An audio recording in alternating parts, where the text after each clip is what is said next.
Greetings and welcome, guys, gals, and non-binary pals, to episode 407 of the Words About Games podcast, the weekly gaming podcast for Words About Games. I'm your host, Amy Kate Alexander, joined this week by the one and only man himself, Mr. Daffy Moody and company. Howdy do, everyone. It is Friday. It's video game day. You know what that means. It's the holiest of holiest days. How is everyone? Yeah, you know. Doing good, thanks. Recovering from weddings and birthdays and all that good stuff. I hope it's good. Going from the video and everything like that, it looked like you had a really good time. So. Oh, it was amazing. Yeah, shout out to my cousin Halisha, who got married to the wonderful Matty over the weekend. And we're also joined by Uni Boy himself, Mr. Vitz Patel. That's me. What's good, gamers? When we start the conversation in between, like me introducing the both of you, I'm always like, where do I jump in? And I don't know where to jump in.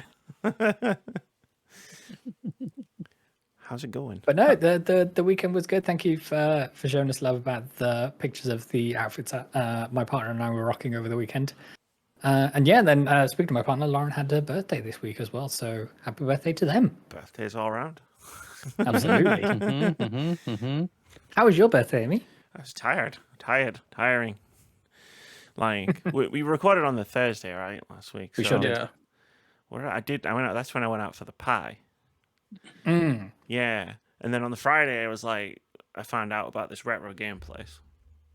And I made the mistake of going there with a purse full of cash. So I own a Mega Drive now. Yay! On top of my fancy new Chromebook. It's white now. Ooh. And it's you got a white PlayStation 5, you got a white Xbox, yeah, right? You got a white Nintendo. For the next gen, can we not do white for everything? Because it gets dirty really easily. Well, just so you know, there was a black Xbox and you went for the weaker Xbox. Yeah, the £200 more expensive Xbox. Let's throw some context in with that. So I did. I said the weak one. all of my retro consoles are black and all of my new consoles are white. And it's like, I want to go back to the past. Can we go back to the past? Well, you are doing that right now, as you're basically building up the past. There you go. What title are you looking to get for your Mega Drive? Great question. Absolutely fun. Great question. Like whatever they got, right? It's not one of those things where you can just browse the store and see all of the games that exist for the platform, right? It's like you got to go. This is true. Yeah. You got to see what's in front of you. You got to make a value judgment about whether you think it's worth it or not. The retro game market is going fucking crazy right now. Like the prices are skyrocketing, and it's just like, guys, no one's got any money. What are you doing? What are we doing here? We were lucky enough to have a Sega Mega Drive. I think it was a Mega Drive 2, yes, how it was branded at least. Or the Genesis, if that's what it was called in your part of the world. And this may or may not have fallen off the back of a lorry. And the person my parents got it from may have served some jail time for it. But the statute of limitations for those have passed, so we're all good now. So the games it came with, it had Mega Games 1 as a pack-in. So it had Super Hang-On, it had Football Italia 90, and it had Columns. I remember that game. And then, I had that pack. Yeah. And then other games we got for it, we picked up Mortal Kombat 2, which is probably the worst port, but we didn't have access to a Super Nintendo back then, kind of thing. So, and then I think we had Mortal Kombat 3, and then we also picked up The Lion King. Damn. Yeah, snapped it off. Fiendishly hard. Absolutely. So we didn't have too many titles, but we had a lot of fun with that system. That's the thing I always try to remind people of, like, when it's like, oh, I've played Sonic, but not Sonic the Hedgehog, but not Mario. It's like, dude, I was 7. Yeah. Exactly. I didn't have disposable income. I got what my parents gave me. They gave me Sega consoles. I played Sega games. I'm trying to make up for it now. But the Mega Drive was just too good an offer, man. It only cost me £45. But yeah, I remember I rented Ayrton Senna Monaco GP2 for the Mega Drive, and that was amazing. But of course, we weren't going to pick up that game. Those games were far too expensive back then, kind of thing, and all the rest of it. But Not It was like still that. good times, and I know that there's some gems in the Mega Drive library, but of course it's going to be what's available and what vibes you're feeling that particular day when Sure. when you peruse the stock available. Yeah, it's like, like what's in front of me. So I got Theme Park because they had Theme Park. Yeah. And Theme Park's an amazing game. No tutorial. You just start the game, and that's it. You go. And I was like, oh, okay. You have to. It harkens back to the golden days of gaming, where it's like you just have to push all of the buttons and see what they do. Yeah, I mean, it probably also came with a manual that they expected you It to does read actually. To be first. fair, I do have the manual. Yeah. Yeah, it's like I Yeah. could read the manual. Like I have the manual. And I got Sonic the Hedgehog 1. And it's like, that comes with a manual too, which is cool. And I'm going to keep an eye out. There's a couple of Just stocks. says gotta go fast. 1 page. That's what it says. Funny story about Sonic the Hedgehog 1, not actually that fast. Really? Like, slower than you remember. Trust me. Maybe on the Sonic Origins Plus edition available on Steam, like Sonic runs really fast or whatever, but on the Mega Drive, doesn't run that fast. I think Mario ran faster on Super Mario Brothers. Yeah, it's a 16-bit system, people. We need to be mindful of that. But yeah, no, that was my Friday. And then I thought, oh, you know what? Like, because on the Sunday, to skip ahead, like on the Sunday, I went out. Like I was doing, it was a family morning / afternoon. So I went out, place called Ballin Lake, big lake. You just walk around it, lovely. Saw ducks, saw swans. Didn't see any squirrels. I really wanted to see a squirrel, but just a nice big Not lake. the right time of year to see squirrels, though, right? I don't know anything about nature. Animals Just live out in there, woods. it's They're outside. out there somewhere. I'll find them. Yeah. But yeah, so did that. Went out to a pub for a proper like pub lunch, ice cream, home, and like I'd planned that. That was like the first thing that I planned. So like then I was like, okay, so Saturday I'm gonna do nothing, right? Because it's a 4-day stretch. I need a rest. Yeah. So what happened was, the Mega Drive didn't fit anywhere. And So also that room had to be rearranged. And also, like my current generation consoles were just on this shelf, and it looked really bad. And I'd always been kind of sick of it since I did it. So I kind of did some DIY on the shelves that I had, moved everything around, bought a bookcase, built the bookcase. It looks really good. This was on your day of rest. I'm very right? tired. Yes, this was on my day of rest. Now I'm very tired. So yeah, that was how my birthday went. I don't know why I had a birthday in air quotes. That's how my birthday went. Yeah, it was actually your birthday. Yeah, it's just the rest that was hypothetical. One of the days was my birthday. It was the Jeff Keighley day was my birthday, which I didn't watch. I read a book. From start to finish. But we also got KFC at the same time because you said you were getting KFC, and I thought, you know what, that's a banging idea. Let's get some KFC for a Friday. Yes, that's what happened. Absolutely. I'm an influencer. I influence. That's it. Yes, you influenced me into playing Yakuza Like a Dragon. I influenced you into playing Like a Dragon and having KFC. Yeah. Yeah, that's how I remember it. Yeah, influence. Perfectly valid statement. But yeah, no. What's funny is you'll notice in my rundown of my 4-day birthday extravaganza, 0 video games. Oh yeah. Did not play You did a things involving single video games. Video Yeah, game. you arranged things and built things up in order to for your video game experience to be better going forwards. But yeah. Yeah, sure, I absolutely did that. Yeah. Like the bookcase was 4 books. Like wild as that is, like it's actually now full of books. And I'm realizing I need more shelf space, and I'm jammed in as much as I'm gonna get at this point. Like me and Moody once joked I was gonna have to start building things on the ceiling, and I don't think that's a joke. I think I might actually have to start building things on the ceiling. I'm like The hanging TV's shelves. gonna go eventually. She's on the just gonna ceiling. play it like this, play on her bed, and she's doing it like that. No name, it'll be the CRT TV that she mounts up there. So it'll be like this heavy monolith just swinging precariously from the ceiling. Just like that. Exactly. Gotta have those scan lines. The scan lines what make the games look good, though. Absolutely. But yeah, no, I guess that was my weekend. How's you two? How's your weeks been? Yeah, weeks were good. As I said, we're at the wedding on Saturday in Worcester. Glorious sunny day, and then on Sunday we had a family picnic just to kind of wind down from the wedding, where your boy actually got to touch grass. So this game was out here touching grass. So that was something. And then yeah, the week itself has been. It's been a week. Obviously, here in the UK, for people who don't know, there's a general election coming. So all the stupid people in the world have been making all the false promises, and yeah, we have to be subject to that. But aside from that, it's going okay. As I said, Lauren had her birthday this week as well, so we had fun celebrating that, and we've got a gorgeous cake, which was very, very lovely. So yeah, can't complain too much. You could.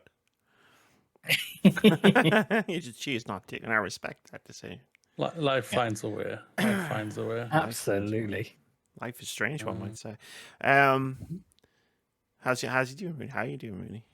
I'm all right. Chill. Well, I've had a bit of a migraine all day today, so I didn't go into work today. Sorry, boss. I did tell him, so don't worry.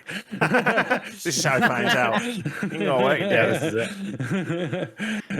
But I'm feeling a lot more better, so which is good, and I'll be back into work tomorrow. So, but yeah, it's. Be honest. I probably need to go and get myself checked out because I've had a couple of headaches of late, and it's just the impending visit of me. Is approaching. Just like, oh fuck! All this for a Bulbasaur. That's it. The doctor's going to say it's too many Bulbasaurs. I'm just like, I have to be nice for a couple of days. Oh God! Be honest though. Okay, yes. Did you really? No, and you can be totally honest. Yeah, this is a safe space for honesty. Did you have a headache today? Or did you just play Civilization 6 all day? I haven't even installed it. I bought it, but I haven't installed it. Another game I bought today, which is funny enough, I bought the Halo collection on Steam. Okay, yeah. It was like £8 something. And I was like, well, eventually I know I'm gonna have to play Reach. And I'm just like, well, instead of having to fucking re-up the subscription on thingy, why don't I just buy the bugger thing? Yeah. Why don't I do that? I'm only going to play one of them. That's fine. So, what Moody's alluding to, dear friends, is that we are doing a series of charity streams, and we're trying to raise money for the wonderful people over at Special Effect. And as part of that, we have a thermometer of milestone goals that we're trying to achieve. And we've had our first one. So on the 29th of June, we'll be, well, I say we, Amy will be taking us through the wonderful world of Resident Evil, which I have cut a trailer for and will be posting on social media this week, which I'm very, very proud of. So please be nice and lots of headbats, please. It's way better than the stream deserves. I'm going to say that right now. As the person who has the rest of the stream on her laptop, it's way better than the trailer is way better than the stream deserves. Yeah, so 29th of June for that stream, and then providing we hit the next goal, which is at £100 raised, we will be subjecting Moody to Halo Reach. But don't worry, he won't be doing that alone because we'll be there with him. So yeah, I too have installed Halo Master Chief Collection on my machine as well. So I already had that in my library, so just put that back on my machine. And then just now I was able to claim Myth Force on Epic Store for free through Amazon Prime. So that's a game that we have as well now. Cool. I don't know what that is.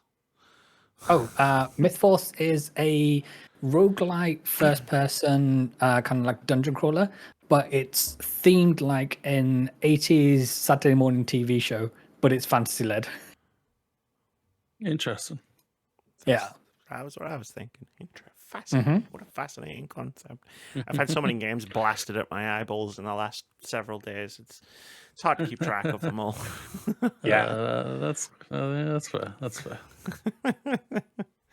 Well, No doubt about that. Yeah, the video games have been video gaming this week. They have been a little bit. I God. won't lie. They have been a little bit. Which is there at the end of the day. It's like it's like it's a pro and a curse all at the same time, because it's just like I'm going through our list here and I'm like, I didn't watch any of these. That, and I'm like, there's too many. I know. It's just too many. I know. I'm like, what the giddy on? And like, hell, like all these amazing like other ones that you obviously wanted to champion and everything like that, the women's led one, the accessibility one, and all the other ones. I'm always there to champion them, everything like that, but I'm really sorry that I failed you this year, as I didn't watch any of you apart from the big ones. I know, that's what I noticed had happened. Yeah. This is why I was asking, like, okay, so Housekeeping's done, it was done, we're in Summer Games Fest. This is one of the reasons I was asking you to highlight your games that you wanted to talk about like early was because I had a sneaking suspicion that you two had watched the Summer Games Fest and the Xbox Fest, and I had watched everything else. And I was like, cool. Well, in that case, I'll just sandwich all of my indie shit into a mega indie game of the week style thing in between those two things. In my defense, the day of the devs started right after Summer Games Fest, and I was just like, I'm done, I'm going to bed. Yeah, it was like midnight local time, right? I'm like, and you're both off. You're both suckers, but that's fine. Like, you watched the wrong show. He had a wedding to go to the following day. So I'm gonna say you watched Key 3 instead of Day of the Dev. You chose Jeff Keighley over a guy whose name I've forgotten, who's really famous. who runs Day of the Devs. Tim Schafer? Tim Schafer, yeah. You chose Jeff so that's how Keighley. much you know. You chose Jeff Keighley over Tim Schafer. And I mean, that's just a mistake. At least I remember his name. That's a mistake anybody. I chose common sense. Hundreds of game trailers, Vitz. I chose common sense and was going to bed. That was my decision. I would not have stayed awake for Day of the Devs, even if I didn't watch Summer Games Fest. I picked out the best of the best, and that was still really difficult, even though there's a lot of games on here. Like, it was hard. And what I found really funny is, like, I had this like visual image while these were talking. Like, I didn't watch any of this. It's like if we're at like a dinner party and you two are like, you know, you're swishing your wine in your glasses and you've got your monocles and stuff, and you're very like high society. And then I just come in with like a bunch of rocks that I just found in the garden, and I'm just like, look at these cool rocks I found. With the barrel with like 4 X's on it. You're drinking from. Look at all these rocks. They're all very shiny. But yeah, as we said, the video games were video gaming. We had all the conferences all at once because E3 is dead, but E3 is still going because everybody's decided. But all at once, E3 exploded all over everything. Every week we get a showcase, and it's like, it's cool that all of this stuff happened. Maybe it's cool that all of this stuff happened like in like one condensed weekend, but at the same time, it's like it's been happening like every week or every other week all year. Like, I don't know. Yeah. I found a lot of games and I enjoyed a lot of showcases, but my God, like, it's just, there's nothing special here. Like, we watched the State of Play like a week ago, and there was like shows like going on like 2 weeks, 3 weeks, 4 weeks ago. Like, when I was trying to like look through the list of the women-led games showcase, like, so I could put them all in the document, there was one in March that I didn't even know happened. And I was getting very confused because I found a list and I was like, that's weird, I don't remember this game. Isn't that game already out? Wait, hold on, this list's from March. Like, it's just non-stop. It is an embarrassment of riches, the number of games that we have coming out and the ones which merit having a platform to be highlighted and have a light shone on them, kind of thing. But yeah, it is far too many, and it's one of these where, okay, we kind of need like designated times when these could happen, and they need to be far apart from each other. I know that the year is packed anyway with like video game releases coming out all the time, as it seems, kind of thing. But yeah, it's just overwhelming, and I think it's a lot to ask to ask anybody, never mind like people who are on a video game podcast or anybody like that, to be invested in each and every single one of them, especially when a lot of them, like the PC showcase, the game showcase that they had there, historically that show has been terrible.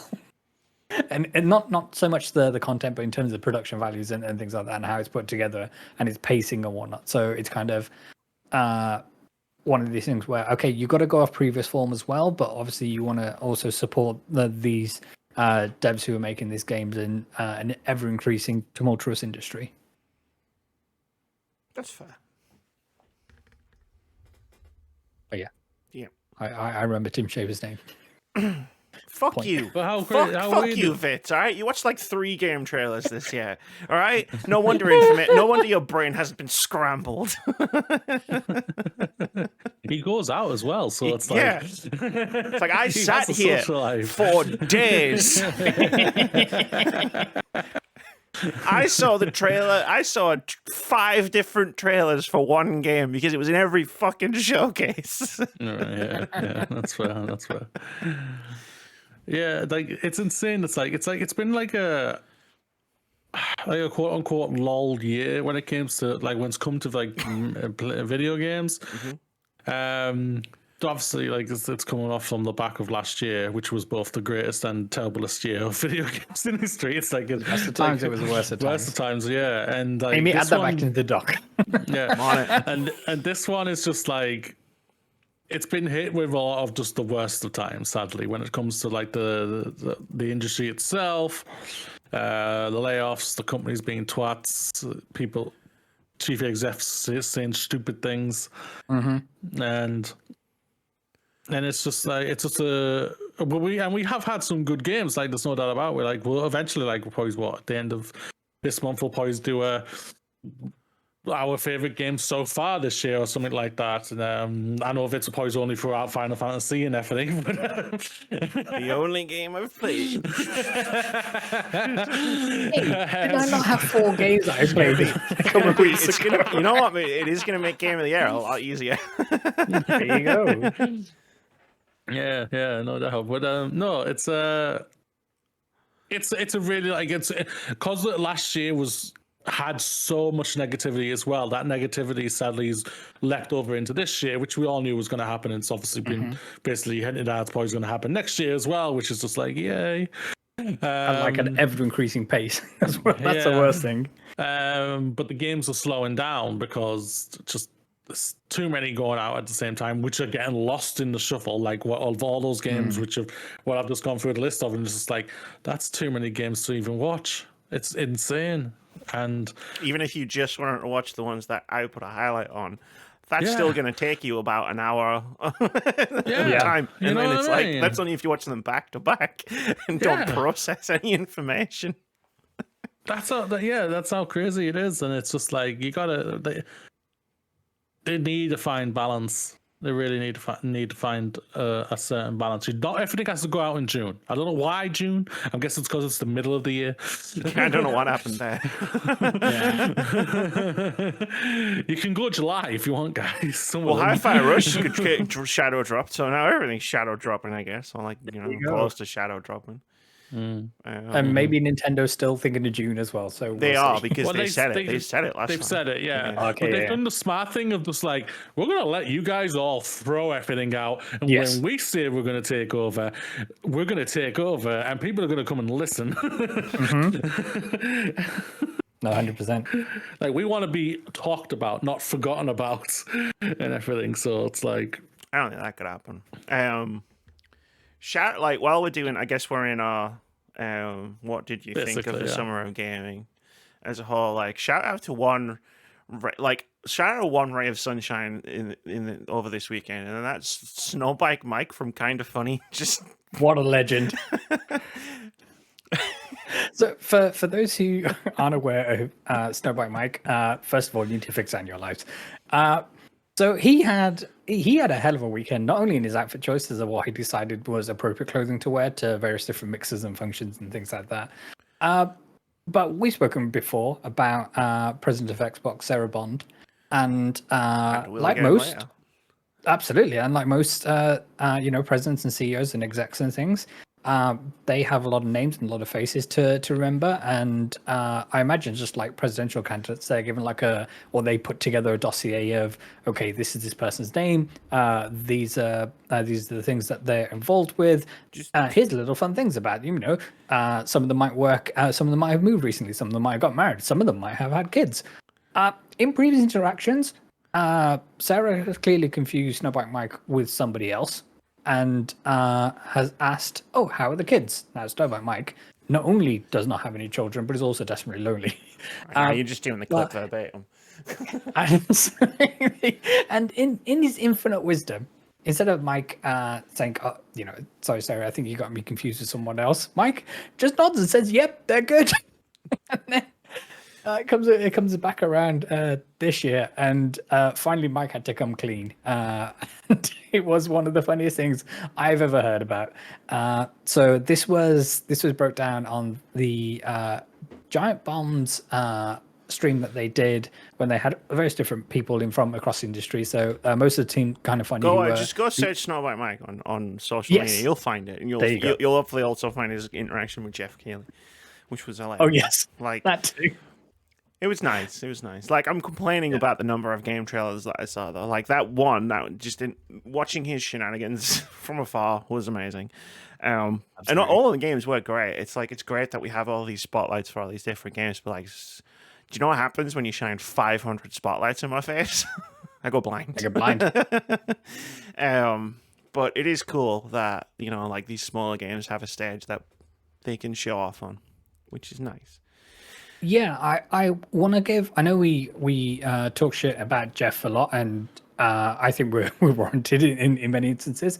I thought having Curious Joy on the stage for most of his showcase was really, really good.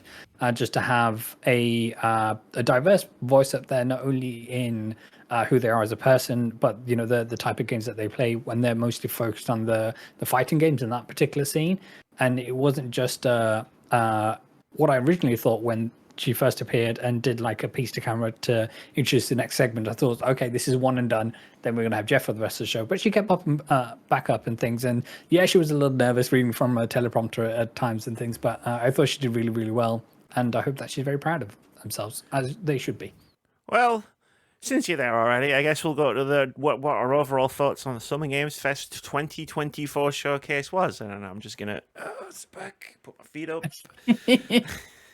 My thoughts were I was reading a book over there. Was it good? It was very good. It was called Roadside Picnic. There you go. Awesome. Oh. Nice. Quickly take it away, because I've been talking for a while. This was like a very double-edged sword for Jeff this year. You can clearly see that with the tweet he put out saying this was about an 8 out of 10 show type of thing. I tried to lower expectations like did the best he could.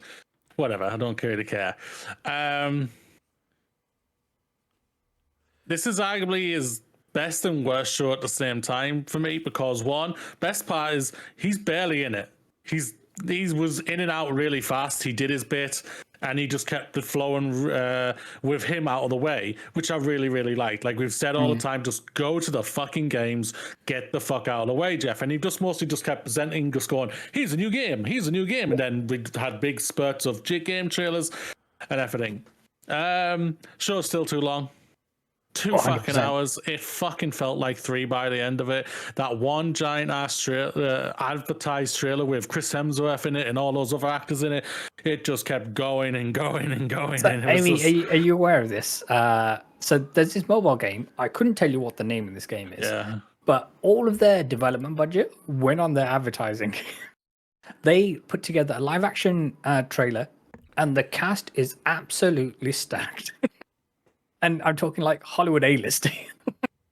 And the trailer went on for 3 minutes, possibly even longer than that kind of thing. And it's Chris Hemsworth doing Chris Hemsworth things. And it was I think it was towards the end of the show, possibly before the one last thing that Jeff had kind of thing.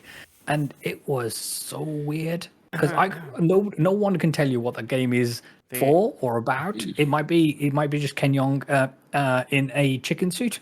That might be the game, or it might be related to eggs or something. But yeah, that was wild. For a lot of the show, it was really disjointed in terms of its pacing. And it sounds it. The blocks of adverts that they played, it wasn't.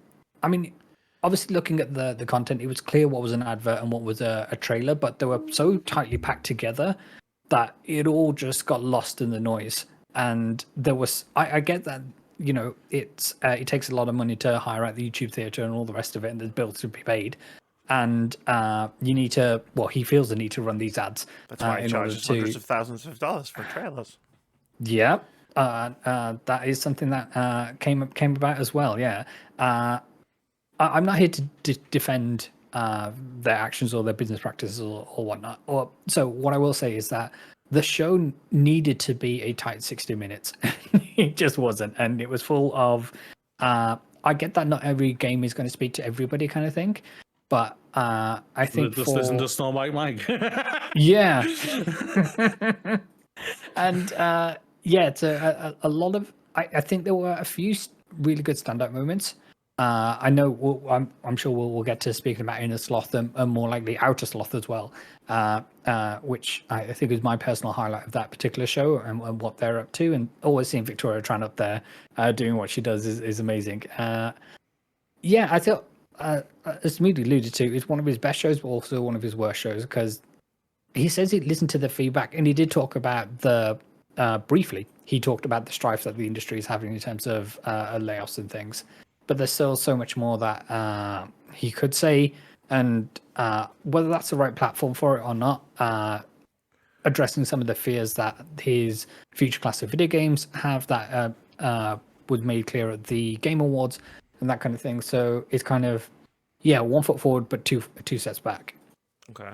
So here's my question. Go for it. And again, coming on this morning, I've watched trailers, sure, like from the show, but didn't watch the actual show. So it sounds like it was 2 hours long. Yep. But Jeff wasn't in it that much. So there was a lot of game trailers, like there were a lot of adverts. What we've talked about, like for years about Jeff Keighley's shows. Yeah. So if it would be better as a tight hour, like tight 60 minutes instead of 2 hours, I'm assuming there wasn't a full hour of ads. How do you make it tight 60? Get rid of all the fucking ads. Right, but I'm sure I doubt there was 60 minutes of ads. I wouldn't say go down to an hour. I would say go like an hour and like 90 minutes. Fair enough. Or something like 90-20, 1 hour. Yeah, because I think Xbox was about that. Yeah. And I'm not saying I disagree with what you're saying. Like we watched the Xbox showcase together, and that felt like it was getting on a bit. Yeah. It's you don't need to do 2 hours for me personally. I think what hurt it is that like when they went in full advertisement mode, and that's kind of like what hurt it. It's just like, oh, this is very disjointing. Even though they were all like about games and stuff like that and everything, it's just like, they weren't going to be there to be shown as a new thing or world premiere and everything like that. I really liked that.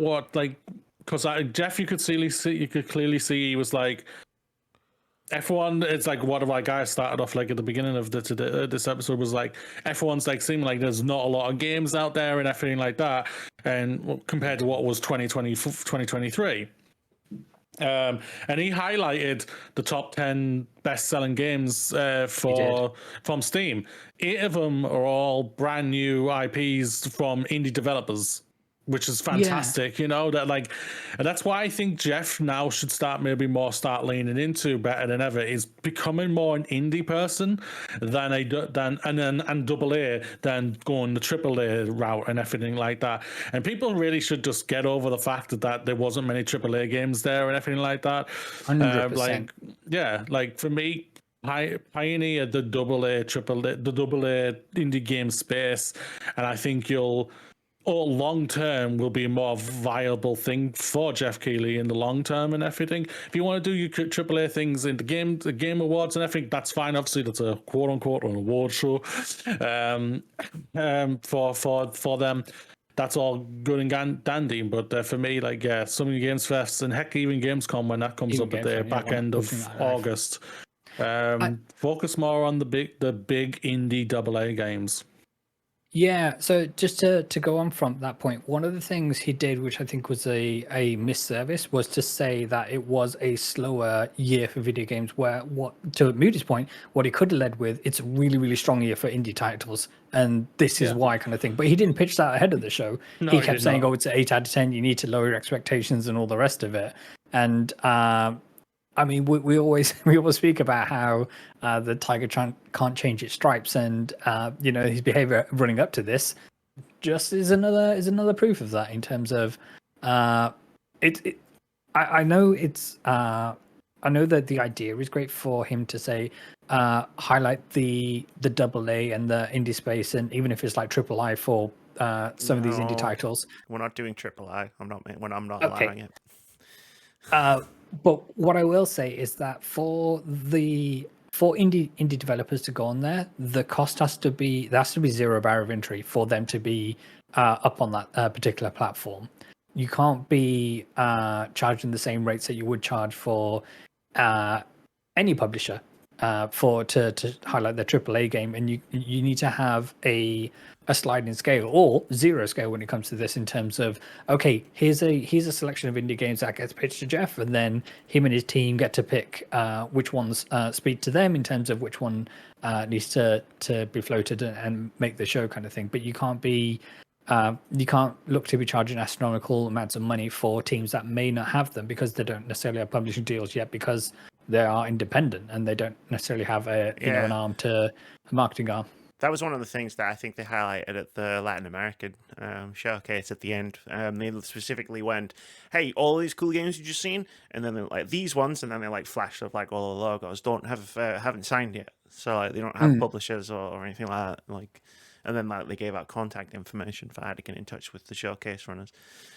But yeah, it's pretty I find it personally pretty disingenuous for Jeff to make the statements of, it's a slow so it's not going to be as a banger show, for two reasons. Number one is you can't charge people $250K for a minute of video on your stage to then go, ooh, it's a slow It's like, maybe people just didn't have a cool $250,000 in the back pocket to give you.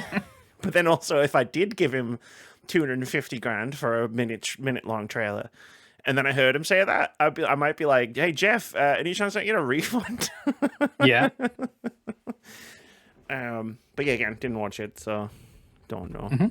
You didn't miss much. Like you would have seen all the trailers you wanted to see afterwards and everything. So like, yeah. No thanks to IGN. But like everything announced at Summer Game Fest, and then I put it in the thing, and I was like, wow, there really weren't a lot of games at Summer Game Fest this year. Wait, let me just check. And then I went on a different website. It's like twice as many. And I was like, oh, thanks. Okay. Yeah. Everything announced. Yeah, right, Ian? Everything. They were busy, Brown Nose and Phil Spencer. Oy. I'm sure we'll touch on that briefly going forward. Yeah, so... go on. Yep. No, I was just going to say, Phil, not Phil, Phil? Jeff, just... focus on the AA indie developers, and I think you'll come out of this looking a lot more better than you do. Cool. So there were games. We're not going to run through them all. That would be a suicide mission. I would ludicrous, yeah. Yeah, I want to get to bed tonight, so I don't want to still be podcasting on Sunday. So I asked everybody to highlight things. I put a big list in the Google Doc. Everybody has obliged me. Highlight everything in different colors as well, which is cool because now I know who highlighted what. So yeah, we're gonna just go through our highlights. This isn't the full list of games that was shown at any of these showcases. I highly recommend you go and check out just lists. Just look at lists, look at descriptions, see what vibes with you. Hit play on a trailer, you might find something cool. But this is what stood out. Because they never Except IGN, because they didn't put the full list out. But yeah, no. So I'm going to start with Moody highlighting the first game that was shown, I believe. Yeah, the Lego Horizon Adventures. I had no idea this was coming at all, and apparently I was told when I was at work this week, they were like, "Oh no, yeah, that was rumored." I was like, "Really? Never heard of it." But anyway, this looked so fun. It looked awesome. I didn't click with the last Horizon game, but this one just looked fun, and that's what you really want to see when it comes to it. And we haven't had like a Lego game for a while now, since obviously the Star Wars, which for me was a great game as well. I thought they did an amazing thing with the last Star Wars game they did, and to see now we're going to get a Lego one, to see this for PlayStation, we're stepping out, we're going to mix it up a bit, which I think it's like them just deciding, you know what, Nintendo do multiple fucking Mario games, and somehow the people are buying them all the time. So why can't we do that? And it's great. Oh, yeah. And to also see that they've somehow went, yo, Nintendo, let's talk somehow, and it's going to Switch as well, which is, yo, fair play to them and everything. The PlayStation cheese are Italian mafia, as it turns out. Yeah, sure. Yeah, but no, I know if adorable. if you hadn't highlighted this game, then I would have as well. It looks really fun. Ashley Birch is out there chewing up scenery, having so much more fun with Aloy, and just putting the kind of Lego game mannerisms onto Aloy. So as part of the preview cycle that went around with this, apparently there's a really fun bit of VO when I think someone's asking the character Aloy, like, "Oh, how many of the things did you kill, or how many did you capture?" And she says, "I don't know. It's really hard to count when you don't have fingers, because obviously you got a Lego claw kind of thing."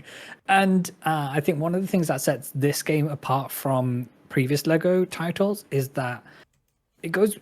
It might sound silly to say, but everything is made out of Lego. So in previous Lego titles, especially like the TT Games ones, there'll be Lego characters and there'll be studs and things, but they'll be against a structure that's not made out of Lego. So would there be like a rock formation or anything like that? But in this particular game, every single surface, whether it be the water, whether it be the sand, any type of terrain you're walking across, is constructed out of Lego. So it brings a lot of the kind of Lego movie vibes to this.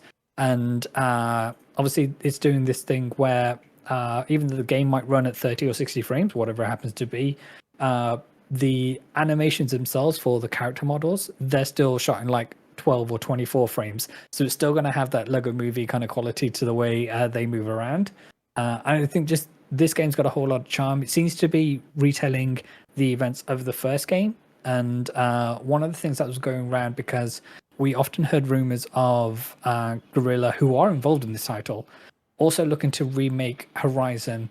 And whether that's still happening, that's going to be released when the Horizon TV show drops, because everything needs to be adapted to TVs and movies these days, or whether this was the remake that we're talking about, just nobody thought it would be in Lego form. That's the really interesting thing for me.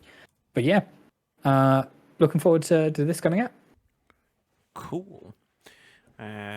Moody, is it Never? Is it just pronounced Never? It is.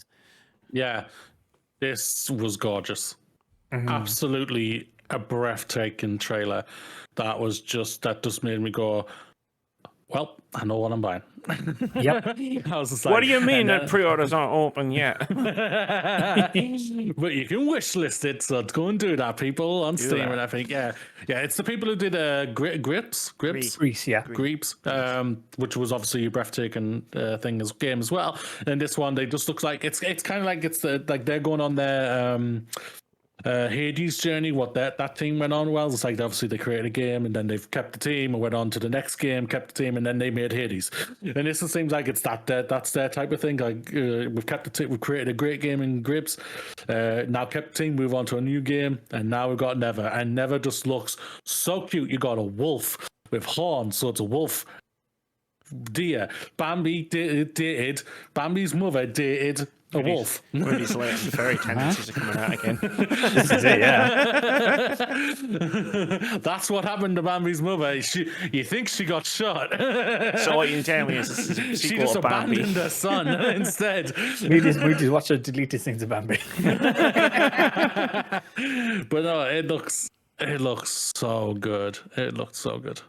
Oh, absolutely. The kind of journey that these two characters go on, and you see how not only the human character, but the deer character also grows up, and what they in the trailer, it shows that how large and majestic this creature becomes, and it looks to be something really, really special. So be sure to get this on all your wish lists, and then be sure to get it when it comes out. It's like a Miyazaki movie, but in game version, and that's what looks so good about it. Mm-hmm. So mystical. It had so much mysticism towards it. It was just like, oh, this looks magical. Yeah. We also had that, didn't we, in Ni no Kuni? He comes to Studio Ghibli in that kind of Miyazaki magic with Mr. Drippy, the homie. I need to play those games one day. I played the first one. It was very good. Yeah, it was very good. I didn't have a PS3. It got remade. I know. I don't have time for that. I was reviewing games. You look, Rooney, you know my personal history through the video game industry. All right, let's not fucking go there. Anyway, I promise other people have highlighted things, but Moody, talk to me about Civilization 7. Yeah, Civilized 7. Like, we all knew it was going to get announced eventually. And yeah, it's here. It's coming next year and everything. So yeah, well done. Like, I don't have any affiliation with the game whatsoever, but it's just like, I've been interested in it. So like, and I tried the Civ 6 when it came to console, and I really enjoyed it. I was thinking, oh, this feels really good. It's obviously on playing it on a controller and everything. And I really enjoyed it. So I've always like since then became like keeping an eye on like saying, oh, when's it getting announced, everything like that. Obviously, seven's coming. We know it's coming, type of thing. So yeah, we finally announced it. All the Civ people be like, yes, and whatnot. Just on that, can I ask? So I saw the same trailer because it dropped during Jeff's show and whatnot, and like I could tell that it was going to be Civ 7 because everybody, it was it was apparently obvious, but it didn't show like any gameplay or the UI or anything like that, or anything that makes it different, rather than just a CG trailer of humankind going through civilization. But it's kind of. Sorry, Amy, go. No, it's fine. I was going to wait for you to finish your point. It's like, I can answer that. It's because 30 seconds cost 125 grand, and grand strategy gameplay will have people like this. Right. It's like, and hey, Civ, big fan. Loved Civ 5. Yes. Play the shit out of Civ 5. But like, when you're talking about like a trailer that like pops and stuff, it's like, clicking the thing to move the thing, to click through a menu, to... It's like you gotta spice these kinds of trailers up. I get that, but at some point it's false advertising because they showed like a World of Warcraft trailer in the Xbox showcase, and that's like, yeah, but the game doesn't look like this. So what are you showing me this for? But for all those sickos, I'm sure they got very hyped about that. But yeah, no, Civ 7, cool, yeah, and the best the best way to announce a new game I've found is to just put the old game on for Steam for like 90% off. It's like, you want to try the old game, buy the whole thing for like 13 quid with all the expansions. Hell yeah. Which I did. So what Moody did, he said, oh, I don't know, I think I'll wait until the end of the month. And then I woke up the next day and it was like, bought Civ 6. Well, you told me that it runs out before this date. And I was like, oh, my payday is after that date. So I thought, oh, well. Oh, well. Twist my arm, why don't you? So Amy was like, she was like, it stops at this date, really. I was thinking, well, I didn't want you to get your disappointed. argument is flawless, Amy, clearly. I wasn't even trying to argue in favor. I was like, I didn't want you to get mad. Like, you go on and it's like 100 quid again. I wish they'd do a sale like that for The Sims. Jesus. Vitz, your orange. Metaphor Refantagio. Yeah. October 11th. Absolutely. So this is one of the many games I would have highlighted had I got to the list. But you know what? I did highlight. As I said to you, Amy, we're not going to claim a bunch of games which have already been claimed. Yeah. So this is from the team who bought you Persona 4, 5. 4 and 5. And this game looks amazing. And they had a section in SGF, and it showed a lot of the different archetypes that they were calling. So essentially, kind of the Persona kind of categories that people will fall into. So instead of having like lovers and things like that, you would have like job systems that you would have in other fantasy games.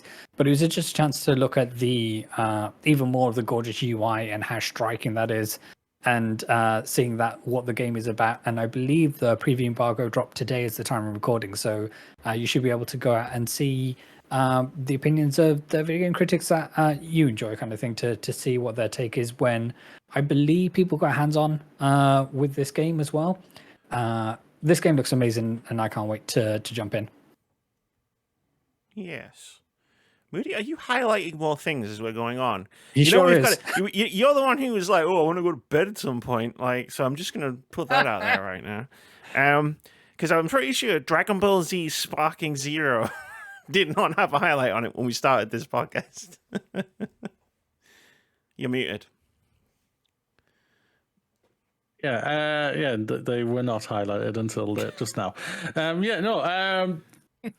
I grew up loving Dragon Ball Z and everything like that. I'm a massive fan of it, but I've never really been the biggest fan of the games, which is a really weird thing. But there was Sorry, quick question. I have zero interaction with Dragon Ball. What is a Dragon Ball and what does it do? Grants wishes if you find all of them. Yeah, if you get 7 Dragon Balls, you can summon a dragon and it can grant you a wish. Okay, and then all the people, they bust out their hair dye and turn their hair blue and yellow because they get really angry? No, they power up. Okay, fine. Yeah. A lot of fights. And they're fighting each other for the Dragon Balls? No, sometimes Dragon Ball, yes, a lot. Dragon Ball Z, the first, the Vegeta arc and Frieza arc, 2 of the arcs in that, and then Super, to my knowledge, no. Okay, and then the other quick thing. Sorry to derail the podcast. Am I right in thinking I heard this somewhere that all the characters are named after some form of vegetable? Yes. Is that correct? Yes. Yeah. Okay, good to know. Yeah. To my knowledge, Eat your greens, kids. Yeah, basically, yeah. No, I also, when it comes to the names, I think I have no idea. Okay, I just go off Goku. All of the Saiyans are named after vegetables. Are they? Yes, because he's called Kakarot. I also did not. I know Kakarot, but I didn't know that was a vegetable. Vegeta. Yeah, Vegeta like vegetable. Yeah. Okay. Rabbits. I didn't think of that. Anyway, yes. This game's got me. It's a content creator who's getting me hyped for this game, and I'm just like, oh, you bastard! It's never gonna end well. The preview video dropped this today. This is not gonna end well, is it? So no, it looks really good. It looks fun. Yeah, could be a lot of fun. Cool. Next up was my thing. It's not one game; it's 6, I think. Or like the thing you've picked, 2 of the things you've picked are things that I was going to pick anyway. So I'm jumping in as well. So well, I didn't watch everything, and one of the things I picked is something I played last night. So it's a whole that becomes a bit messy. But yeah, no, the Blumhouse Game Slayer and fuck it, the Outer Sloth Publishing Initiative, because they're both kind of the same thing. Or it's just like these 2 companies, like one that made Among Us and one that makes indie horror films, and like in like a really good way. It's like they make them for cheap. And then make lots of money. Crazy idea. I don't know if we can adapt that to the rest of the games industry, but I love the fact that like they both have just gone, okay, we have money, and then they went, oh, here's some game creators. You have money. Yes. Make game. Let's do a good thing with this money rather than just buy a 70 odd. I think it's really funny that Inner Sloth is doing this because we all bitched. Like me and Amy, I don't know if you played Among Us, Vitz, but when me and Amy with the rest of our team playing it, we all bitched when they put microtransactions in. I don't know if I bitched. I just didn't do them for good. Man, I did bitch, but it wasn't the microtransactions. It was like, so you got these cubes, I think it was. Yeah, and between every round, everyone would run off to the computer and be like, "Whoa, look! I've got a cube. I'm going to open it. I've got a cube." And I didn't open any of the cubes, so I was just stood there like, "Amy, can we pick the can we play? Can we just play the game? This? Can we just play the game?" Maybe he's opening cubes later. But these 2 were great though. This was incredible. Like I tweeted out when Inner Sloth did that thing, I was like, Inner Sloth just won Summer Games Fest. This was amazing. I was so happy to see this and everything. Like see the 2 main people and everything. Absolutely fantastic. And Blumhouse, like the games. Like I won't lie, the trailer was confusing as fuck because I was literally thinking, wait, is this just one game with different types of fucking games all in it? I was like, this is going to break everyone's mind. What is this? Alan Wake Night Springs? Yeah, basically. But no, it's like, both of them looked absolutely great, and I'm so happy to see this. Yeah, it's just like we've heard so much fucking bollocks like all year about like, oh, it's unsustainable. Oh, games are expensive to make. And then like we just get these 2 like companies come out and just be like, again, we have money. Yeah, have money. Yeah. Make game. And like, simple, easy. Well, probably not easy, 100%. But it's pretty simple. It's a pretty simple idea. It's just like, here's money, make games. And I've gone on to the Sloth website. It's bloody brilliant. Yeah, I saw some of the partners. Like one of their partners is the studio that made Thirsty Suitors. Yeah. So I was like, yeah, cool. Like, damn, should I have watched this? Should I have supported Jeff? Because Jeff's got something pretty cool up on his stage here. Yeah. And then I was like, I really enjoy my books. So. You can watch the 2 blocks on YouTube. Yeah, that's true. Like, but if I support him in this, maybe then he'll do it again. This is like what I was saying when I was talking like what the good things about it was, like the strong indie part of it, or the AA part of it. Like those were the strongest parts, like Blumhouse and in a Sloth, Out of Sloth. It was great. So yeah, Moody, Deer and Boy. You talked about this a while ago. I can't believe. I remember this game. I've kept an eye on this game for so fucking long. I saw the trailer for the first time 2 years ago when both me, Amy, and Sydney? Who the fuck is Sydney? Sadie. Yeah, okay. That makes more sense. We did our most anticipated games that year. I was like, I don't remember this game. I don't know who Sydney is. Was I there? You remember Sydney Sweeney, the actor we were talking about a couple of weeks ago. We did our most anticipated games that year, and Dean and Boy was one of the ones I was excited for because I loved the trailer.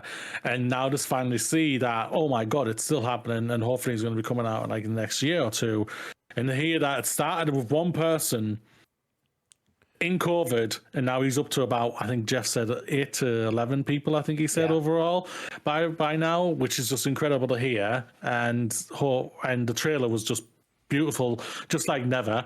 They're kind of probably similar in game types, but I don't care. Those type of games I absolutely love. If anything happens to these animals, we riot, Moody. If There's anything no doubt about negative, you're right. There's no doubt about it. I am going to be protecting Bambi with all my heart. But yeah, Bambi's in 2 games. Yeah. Mm-hmm. But yeah, this game is beautiful. I don't think we've got a release date on this yet. Yeah. No, I would have put it in. No. Oh no, 100%. I wasn't questioning you and your amazing work, Amy. I only did this for a couple of them. It would have been way too difficult to do it for all of them, but yeah, I did it. Yeah, of course. We've got Alan Wake 2 Night Springs. I played it, so I'm not gonna. Hey, the trailer was really good, because I'm gonna talk about the game later. So he came out to Herald of Darkness. He did the dance for a little bit. He did do the dance. He did do the dance. Yeah. That was good. I like that. Skate, which is having a playtest. This was terrible. 2024. Yeah, this was terrible and offensive to the fans who were excited for Skate. Jesus Christ. This is why I've highlighted it. For me, it is offensive to them. I'm like, this game is still, for me, at least 2, 3, if not 4 fucking years away. I like they even said in the trailer, we're still working on it. I'm just like, then why the fuck are you here then? They showed pre-alpha footage. Free. And so they had like a live action trailer with an actor whose name escapes me for the moment. Tim Schafer? No, it wasn't Tim Schafer. Just checking. No. I appreciate you checking in. That trailer itself was, it was cute. It was funny. It hit all the right comedic beats that it needed to, but there wasn't any substance there. And for the developer beforehand to get the fans riled up, say, "Oh, make sure you tune into Jeff's show. We're going to be there. We're going to say some stuff," and they just didn't say anything, kind of thing. Well, there's a playtest coming in a few months. There is a playtest, but I don't think it warranted that amount of, I don't want to say screen time, but Jeff would have filled that with adverts anyway, so do you want to see Ken Jeong and Chris Hemsworth in this weird trailer even more? Because that's what would have happened. Yeah. Damn. Yeah, but really, really weird. Okay. I was like, when you'd highlighted it, I was like, all right, cool. I really want to talk about Skate. That sounds like it's going to be good. Fuck you, EA. It was not the energy I was expecting. Cool. We did Out of Sloth, so only one more thing highlighted, and it's mine, Wonder Stop, coming out in 2024 from the makers of the Stanley Parable, and I stopped right there. Yes, sold. And I was like, one, please. one ticket, please. I actually did watch the whole trailer, but I was like, I mean, I'm already in at this point. Like, the Stanley Parable is one of my favorite games of all time.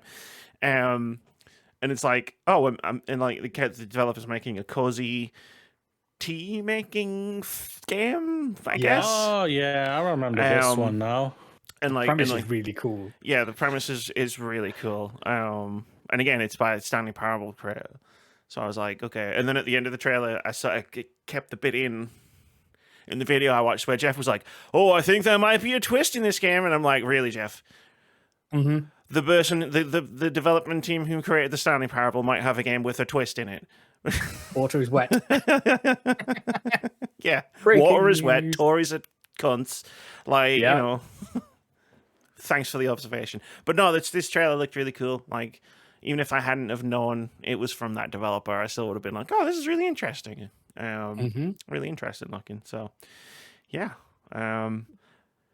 Yeah, he had some good look. He had some good shit there. There's no doubt about it. Yeah, But there he was also other had stuff a as lot well. of fluff. He had a lot of fluff. Yeah. I wanted to meet. I don't know if I want to play Killer Bean, but I definitely want to meet the person who came up with that idea for that game. It's a. I'm right in thinking it's a solo development effort as well. I don't know if it's a solo development effort, but I believe so. Correct me if I'm wrong, dear listeners. But yeah, that game, it looks like it came from internet meme. It probably did, and me being old doesn't know what this internet meme is. But good on that person. Snowbite Mike's hyped for that game. it looks like a Snowbite Mike game. Yeah. And you only give right. the thing a 4 out of 10. Jeff, Is no. there something- I said we'd be best friends. It was so funny. Go check out that show on Kind of Funny Vids YouTube. All right. This is going to be... Okay. So we're done with Summer Game Fest. Moody hasn't highlighted anything extra. I can if you want me to. No, it's fine. I have got to now run the gauntlet that I've set myself up for and try and remember like 30 games back to back. So this is everything else. So after that, we had Day of the Devs. We had the Devolver Digital Showcase. The next day, we had the Wholesome Games Direct, the Latin America Showcase, which low-key might have been my favorite showcase all weekend. The Women-Led Games Showcase, hosted by Leanna Ruppert, which was a nice surprise. The Future Games Summer Showcase, which I was talking to a friend about this one, and we were like, "There's something about this showcase that we don't enjoy." And it turns out, like, we figured it out. It's like the corporate PR showcase, where it's like, you know, when you watch those corporate training videos, Yeah. same vibes. And they've all got the same stock music in the background. Yeah. It's like the same vibes, and it was like, oh, this is why we don't like it so much. And there was also the PC Gaming Show, which was a hell of a lot better than last year because they didn't go. They stopped with the stupid gimmicky jokes and they just sat down, and there was still some cringe humor, but Micah Burton and Sean Plott just sat down and did a couple of jokes, and then introduced a bunch of trailers. It was way better. Last year, Moody might remember, he left the room. And I was like, I'm going to watch this, you know, because like I heard some games that I was really looking forward to would be here. And then I walked out of the room 25 minutes later. I was like, that's the biggest piece of shit I've ever seen in my life. I'm just going to watch the trailers. But I actually made it to the end of this one. And now I'm going to try and remember all of these games. I'm going to limber up. This is the replacement for Indie Game of the Week this week.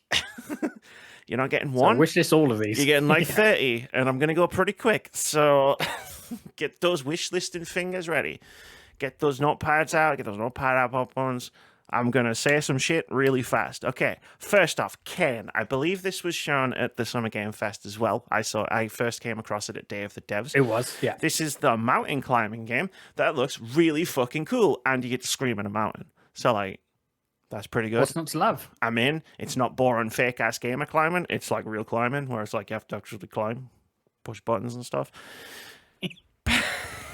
Petal Runner looks like old Pokemon games. It looks like old Pokemon games. It's a Metroid exploration JRPG, and one of the other tags in Steam that I found really funny was just bikes. Apparently, that is a genre tag. That is a genre tag in Steam, and I found that really funny. Fear the Spotlight was the main Blumhouse Games game. and it looked really creepy. Very pixelated art style. Really loved it quite a lot.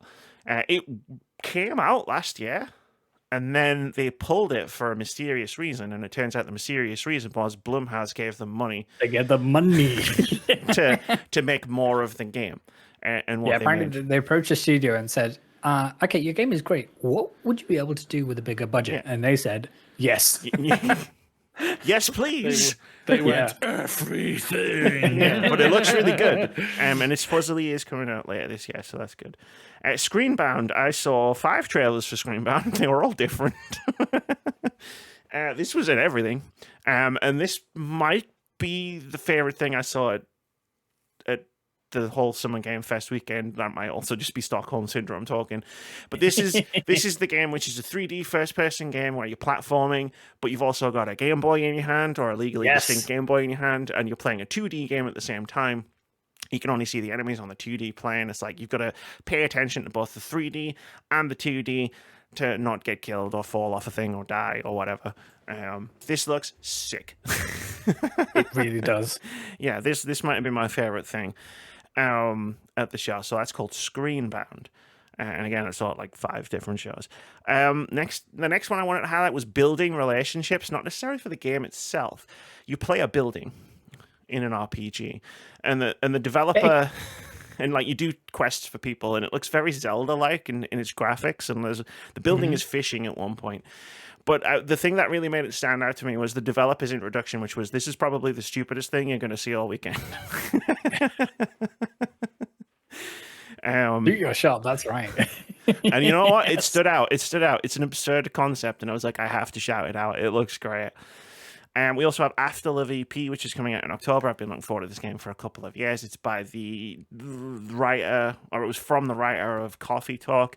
He was sadly passed away, and someone else has picked up the mantle to finish this game. And yeah, it looks really good. I've talked about it a couple of times before. Tides of Tomorrow, which is an interesting game, from the developer of Road 96. This is their next game. And I don't know how quite I would describe what I saw in the trailer, but it's very heavily choice based, a lot like Road 96 was.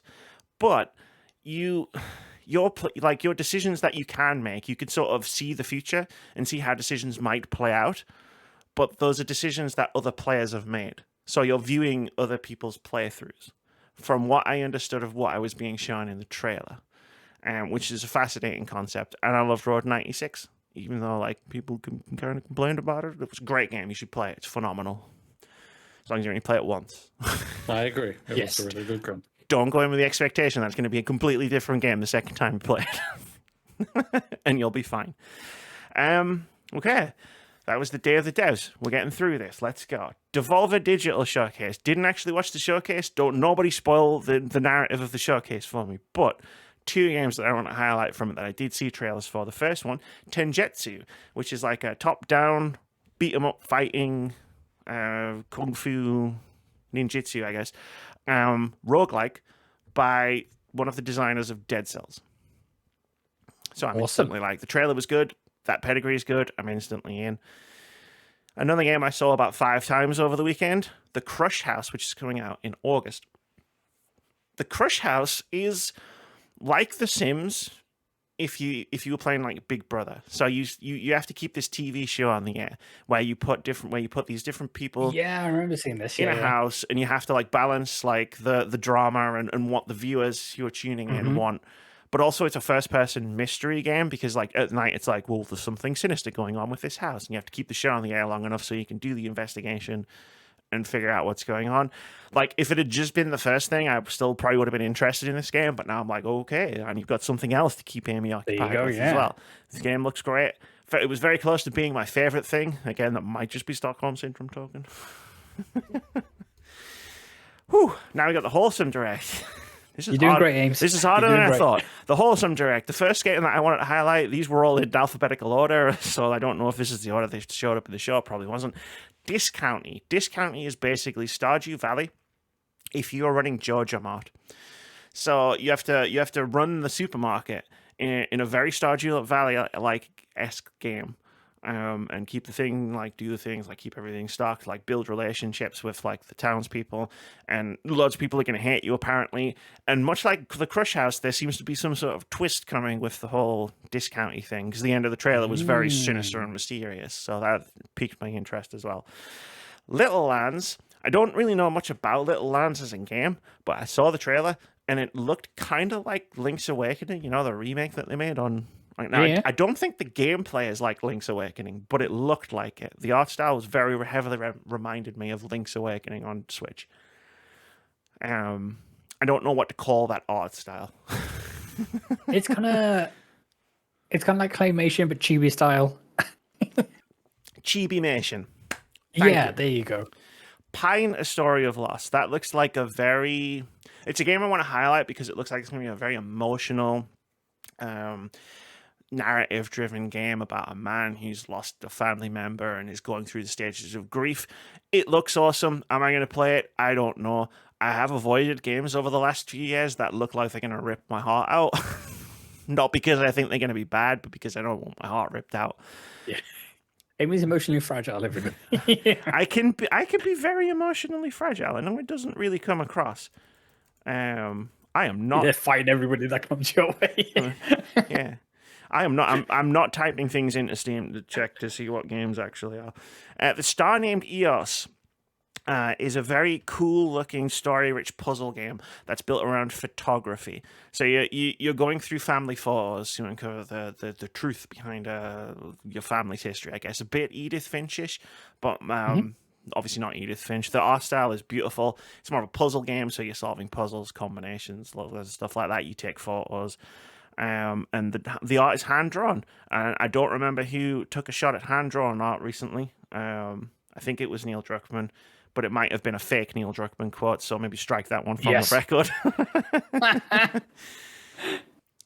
We've got Tiny Bookshop, which I talked about last week. You did. Saw a trailer for it. Still looks very cool. You run a bookshop in a very small seaside town. I'm in. When can I have this game? Don't know. Tiny Tires, the Micro Machines game that we talked about a few weeks ago. That's a previous indie game of the week. Still looks great. Turned up in a sizzle reel. I was like, I want this game, please. I need to play this game. They didn't have Micro Machines for the Mega Drive at the Retro Shop. I need to play Tiny Tires. Yeah. That would have been such a good game to get. Next up, Tracks of Thought, which is out now. One of the shadow drops from the Wholesome Games Direct. I believe there was 5 in total. Tracks of Thought is something that I highlighted, I think, at last year's Summer Games Fest, and it's a narrative-driven 2D game where it's sort of like, it's almost like a personality test where it's like the game itself and the different choices and different narrative beats are shaped around the choices that you make in the game, but it's also sort of reading your personality. So like you get a companion in the game, and that companion will be paired up with you. There's like different ones based on the different personality traits that you're exhibiting while playing the game. And it's awesome. It's very much it's an RPG where you play cards to have battles, but they're conversations, not actual fights. Yeah. It's very good. Whew, okay. That was the Wholesome Direct. We're getting there. Now we've got the longest one. The Latin America Showcase. Good luck remembering all this shit, Amy. Abyss X Zero is a N64 throwback in terms of its art style. It's an action Metroidvania. It's from the creators of Unsighted, which was a game I played a couple of years ago on Twitch, which was also a Metroidvania. A very good game. I highly recommended that at the time. I highly recommend this. Abyss X Zero. Or Abyss Cross Zero. That's what they called it, but I'm not calling an X across. Sorry, not happening. Despelote, which was at the Tribeca Games Festival last year.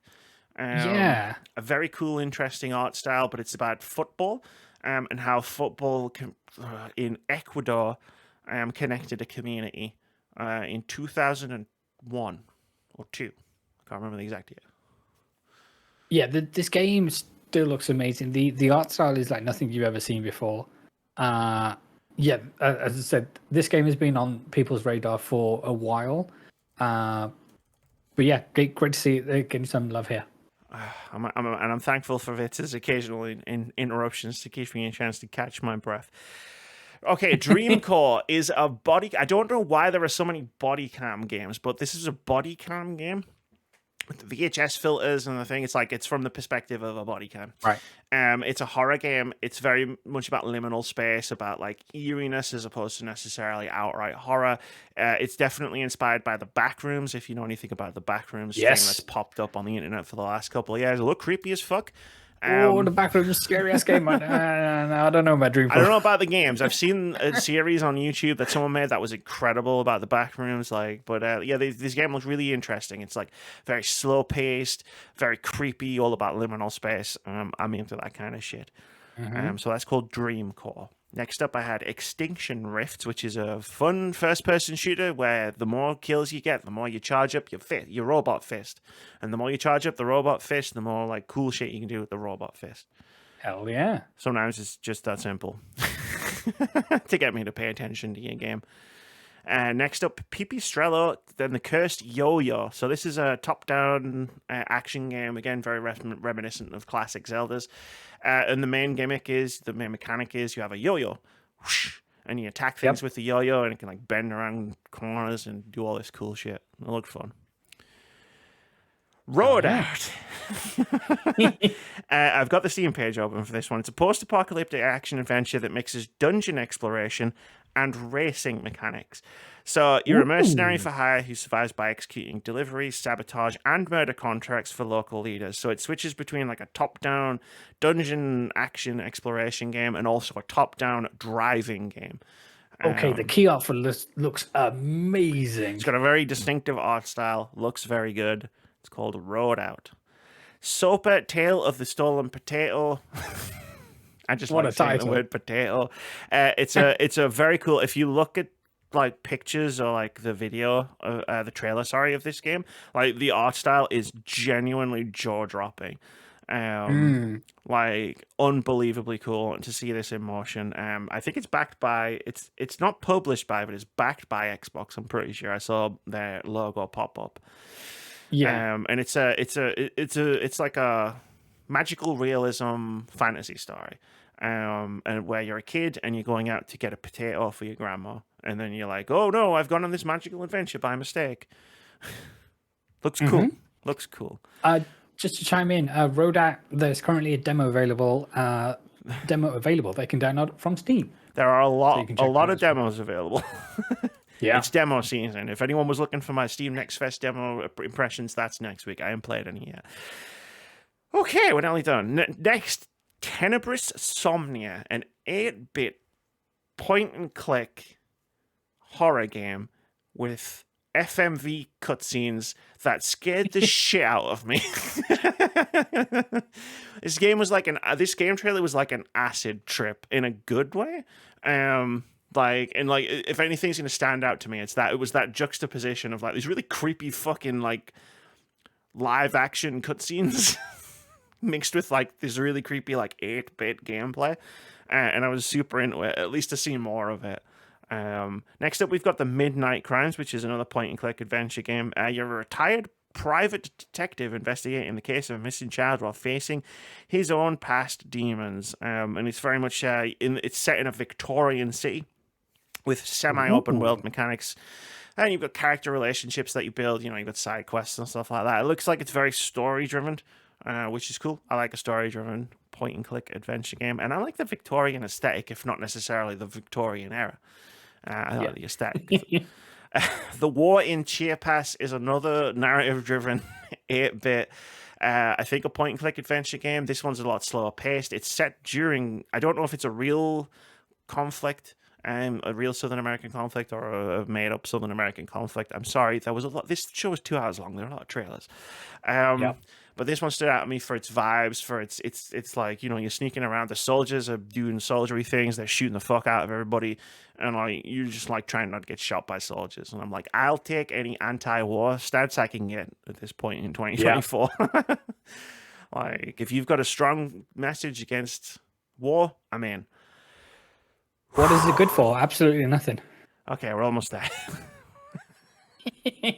I can sing more Edwin Starr if you want. Jesus fucking Christ. All right. Women-led Game Showcase 2024, hosted by Leanne and Rupert. Great showcase, but there's only 2 games on here. Sunnyside is... it's a game. I don't remember what kind of game it is, but what I remember from it and the thing... 2 seconds. And the thing that made it stand out to me was it has these really, really, really in-depth cooking mechanics. Find harmony in the Japanese countryside. You help Sparky uncover lost memories of this modern take on farming and life simulator. Yeah, but it's got like these really super like realistic, in-depth cooking mechanics that really intrigue me. And it's like there's a chef. Ooh, chickies. And there's like a chef consulting with the game to make it like even more realistic. And I was like, that's a fascinating approach considering you play a farming simulator and the cooking revolves around take a turnip, take an apple, put it in a pot, you've got a pie. A pie comes out. Absolutely. Albert Wild Quantum PI is...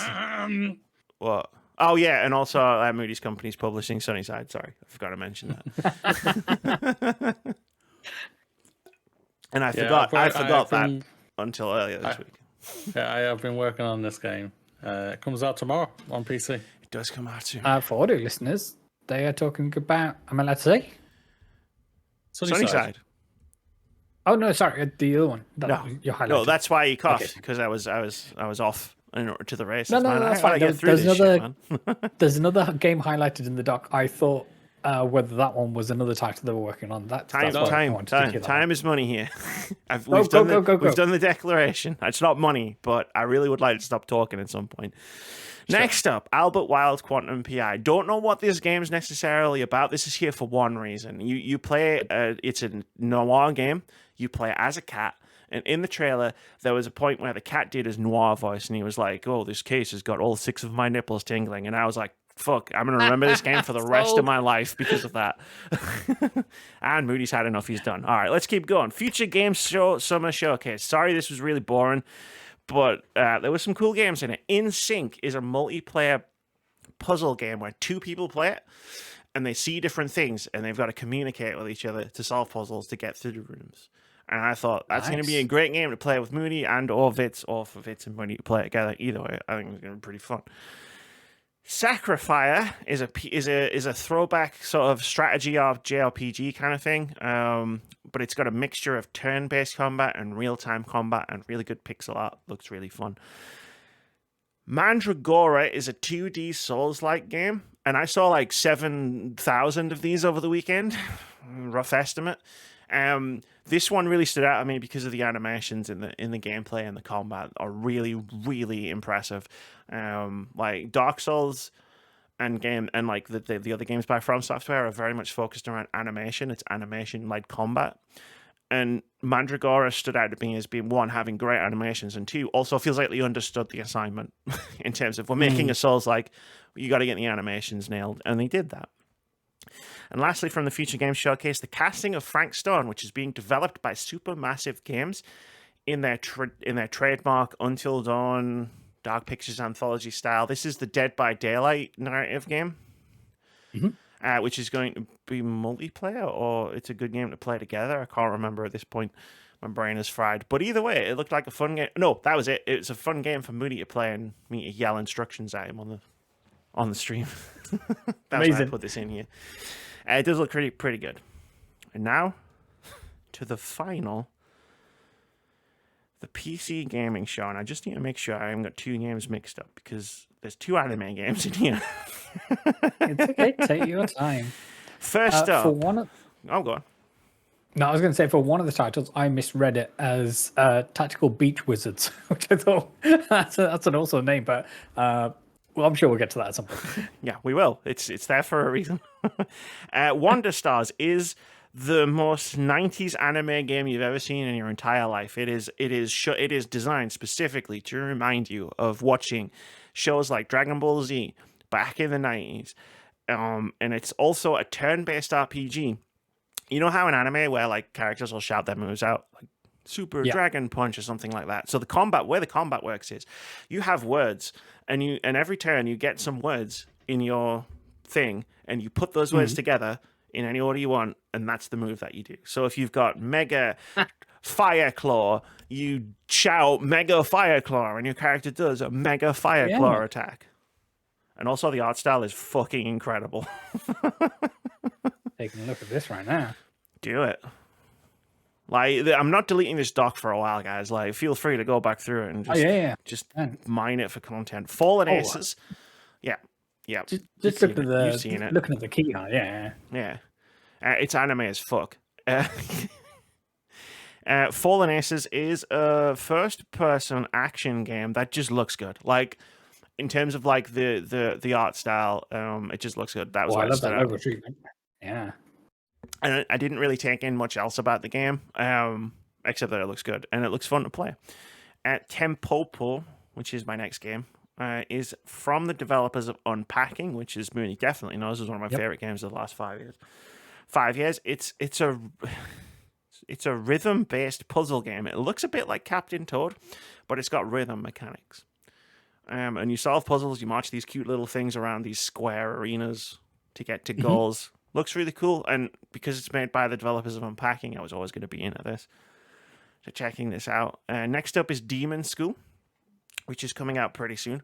I didn't make a note of the release date, but I think it's on September the 13th, because they were specifically like, it's Friday the 13th. This game is basically what would happen if you took Persona 5, the social mechanics of Persona 5, the tactical strategy combat of Into the Breach, and then some demons, and smashed all that shit together and released it on PC.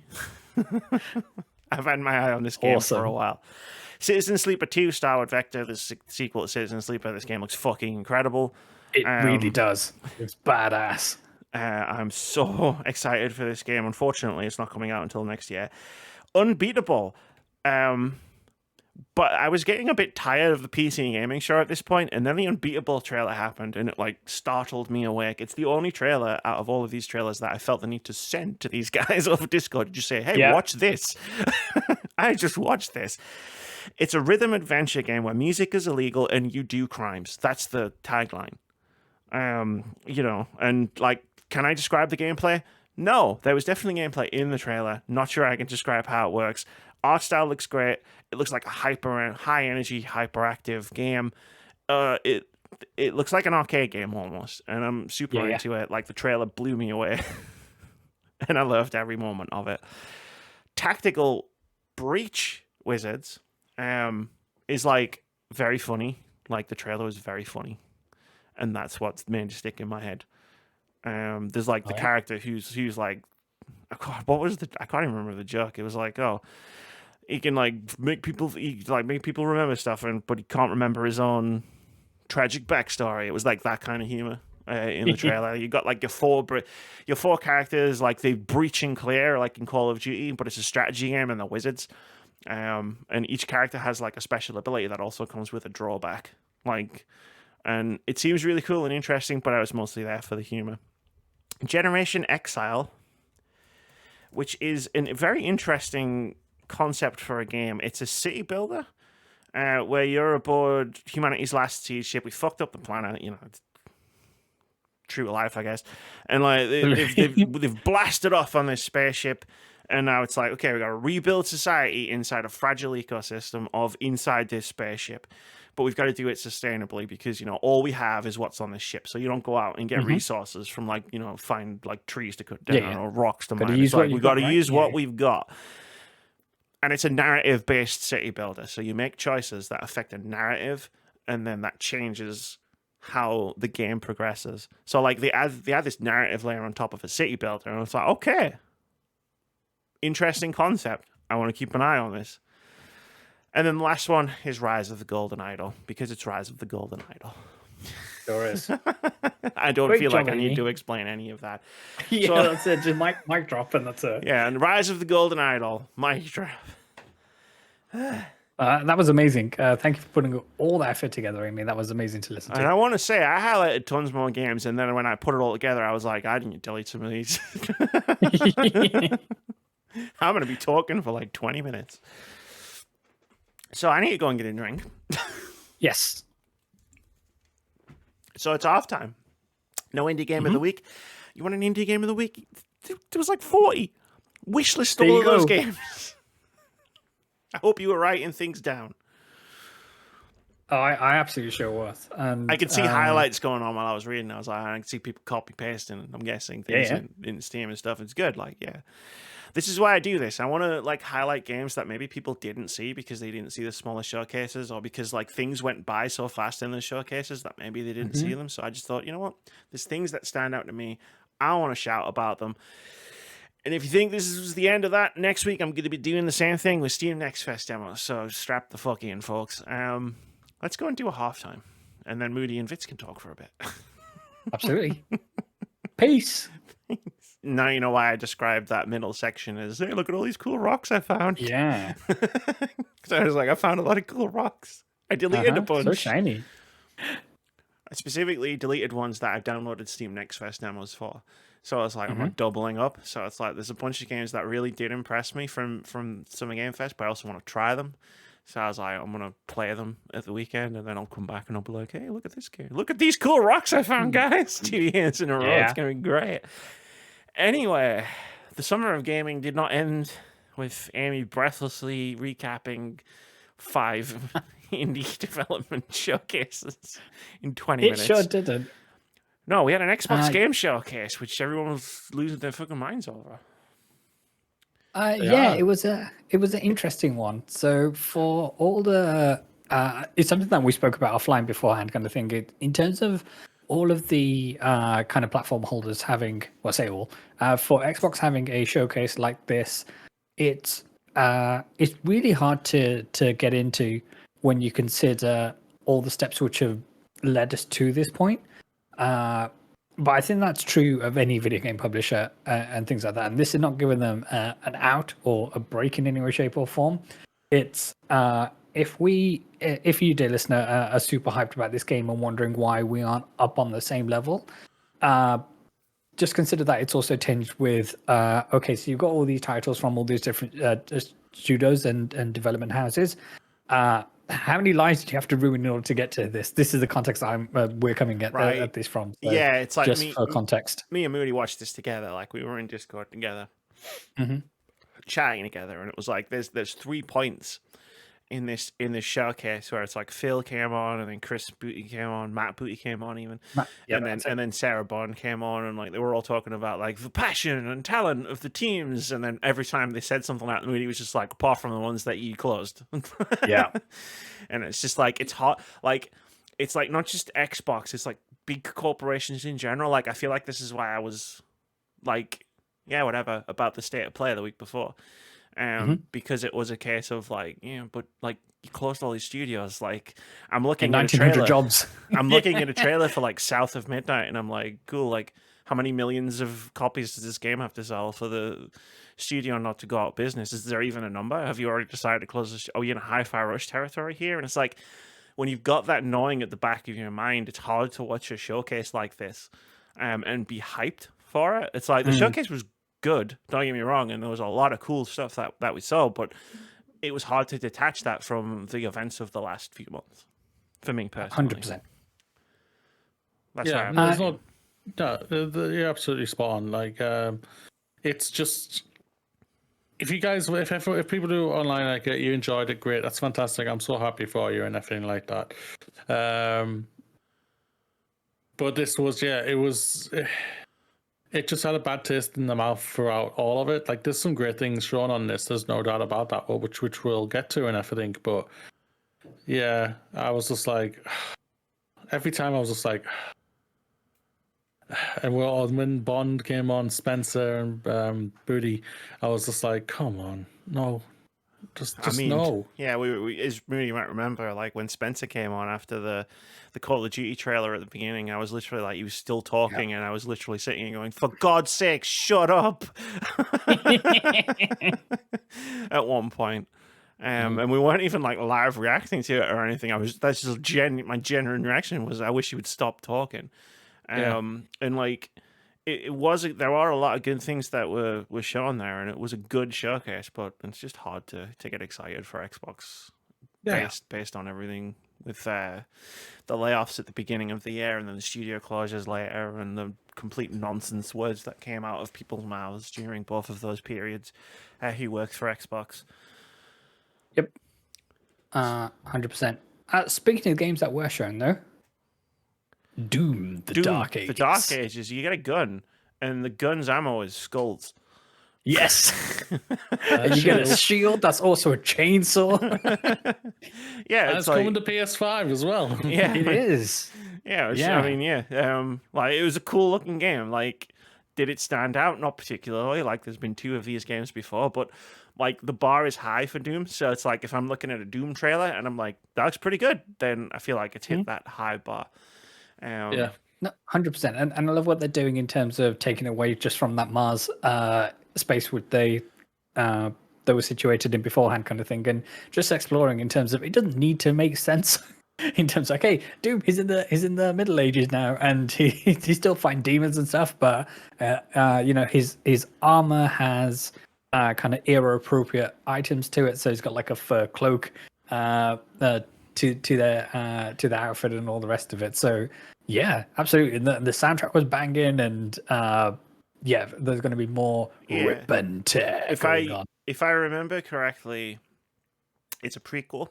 And if I remember my Doom lore correctly, it's like, because it's how he ended up in the sarcophagus that you find him in at the beginning of Doom 2016. If I remember correctly, the devil drops a castle on him or something. Like, so I'm excited to see that happen. Yeah. Because I feel like it would take something like that to stop the Doom Slayer. Just drop a fucking castle, and it's like, maybe that might piss him off. But no, it looks really good. I'm really, really looking forward to seeing more about this game. 2025, it's coming out, supposedly. Yep. Next up, we had the trailer. I said it was coming to the Xbox game showcase. Dragon Age, the Veilguard. The trailer, not the gameplay thing. We'll talk about the gameplay reveal later, but the trailer that popped. I personally love the trailer. Okay. Apparently, this has not gone down well online, this trailer I've seen. And I'm like, oh, like it's apparently like the trailer itself, like it's like massively downvoted and everything like that. And I'm just like, okay. I was like, some of the things, so I spoke to you about it, and I said, I did the stupidest thing and looked online and stuff. I looked at the comments. And I watched the video. I watched a little bit of a video, and the first thing is just like, there's no darkness. I said, it's a CGI trailer. I was really tempted to comment in the comments and say, it's a fucking CGI trailer. You fucking idiot. Comment it. I can understand your argument after you've seen the gameplay, which we'll talk about later. Yeah. But I'm just like, it's a CGI trailer. It's nothing. Because I watched the trailer and I wasn't impressed, if that makes sense. Like, I didn't hate it like the internet apparently did. But I watched the trailer fully in the knowledge that we're going to see more in a few days. And I think that's what all these game showcases that I've been seeing for the last few months have been missing. I'll talk about this later with one of the games that I've highlighted, but it's like, I watched the trailer, but because I knew there was going to be more coming, I wasn't like, damn, that looked weird, you know? Like, I'm not sure if I was in that. I was like, I'm going to wait and see what happens on Tuesday. Yeah. Because the trailer was weird. Like the tone, the vibes, the weird pop song remix. I can understand with the song. I can. Yeah. There was a couple of trailers throughout, I think. You made a comment on it while we were doing it. Yeah, there was a few trailers throughout, not even just Xbox, but I think even the Keighley's Fest was like, there's some like music choices were just like, really? Oh, this is just where I can see if they were just saying the music choice was shit, I can say, I get that. Sure. I get that. Yeah, but it's not going to be part of the final game. It's its own piece rather than anything. But when I was like, go on, Amy, sorry. I was going to say, I think as like a first look at Dragon Age: The Veilguard, I was like, I don't think you put your best foot forward here. But in my head, I was also like, I'll reserve judgment until I see the 15-minute one. Yeah, like for me, I was just like, there's Varric, there's Hardy. It's real. Which is also totally like, that's totally fair. It's like, oh my god, it's Dragon Age is totally a fair response to that. I was just like, oh my god, yes. And then like they got basically confirmed that we're basically getting a whole new crew. Hardy was in Inquisition, but you couldn't. She was just as a background character and everything, which a lot of people were just like, why couldn't she be part of the team in the last game and everything, or heck, even someone was like a romance something and everything like that. And I was just like, I get it. And now basically it's just like, we've listened here. She's part of your team. You can probably romance this everyone's bangable. You know? Everyone's bangable. Yeah, everyone is bangable and everything. And then they show basically the rest of the team, where I was just like, all right, yeah, they're showing nothing about the character and they're just showing what they are. I have no problem with that and everything, because I'll get to know them when I play the game and everything, because I'm buying this fucking game. I know I am. The trailer sold me. This trailer, which was nothing but a CGI action fest, with a bonkers crazy song, which I've had in my back of my head for a bit now, so it's like it was there for me, which is really annoying. I was like, I'm sold. Brilliant. Yes, give me this now. I was like, yeah, give me it all. I was wondering, was Varric's voice different? But no, it isn't. It's just like he's old. He's an older character now. It's like it's many years after. Yeah, the voice actor would have aged. Yeah, I was going to say it's been 10 years. 10 years. It has been 10 years longer. Since he was in Dragon Age 2. So we had a similar thing when Helen Hunt came back to voice Mrs. Incredible when the second Incredible movie came out. But because the first one was like 2004, everybody was like, okay, why does she sound like she has a stroke? It's like, no, this is just how people age. People age over time. Yeah, they're allowed to grow old. Wild concept. No, not. Not well. When it's literally a couple of days after the original game, I can see where people come from a little bit with that. Why is she completely different? Did she have a stroke and with between the first film and the second film, which is only a couple of days separate? I was like, yes, she did. Time waits for no film, so there you go. That's true. Like, yeah. The next highlight that we put on. I put on was Claire Obscure Expedition 33, which I went back to watch again because I don't think I was fully grasping what I was seeing the first time I watched it. So I watched the trailer again, and it's like, okay, someone funded a high-budget, turn-based RPG that's not set in a high school. Mm-hmm. I'm in. And Ben motherfucking Starr. Get it, my guy. When I realized what this game was the second time I was watching it, I was like, "Oh fuck yes, it's about time!" Yeah, and the turn-based mechanics have some like rhythm elements to it as well, in order to like make your attacks more potent. And the game looks amazing. If you haven't had a chance to check out this trailer, go do this Claire Obscure Expedition 33. It is narrated by the one and only Ben Starr, who you may know as Clive Rossfield from Final Fantasy 16. And I am all in on this game. This game looks incredible. Yeah, like it's so out there in terms of its concept, where it's like it's post-apocalypse, and there's a number like it's painted on a wall or something, and like when the number counts down, everybody who's that age in the world vanishes or disappears or is just in nothingness. And I was like, okay, that's fucking nuts. I'm in. Like, give me a wild ass concept like that. Yeah.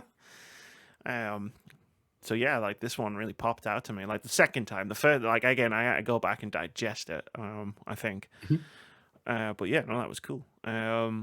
Next up, we've got Metal Gear Solid Triangle.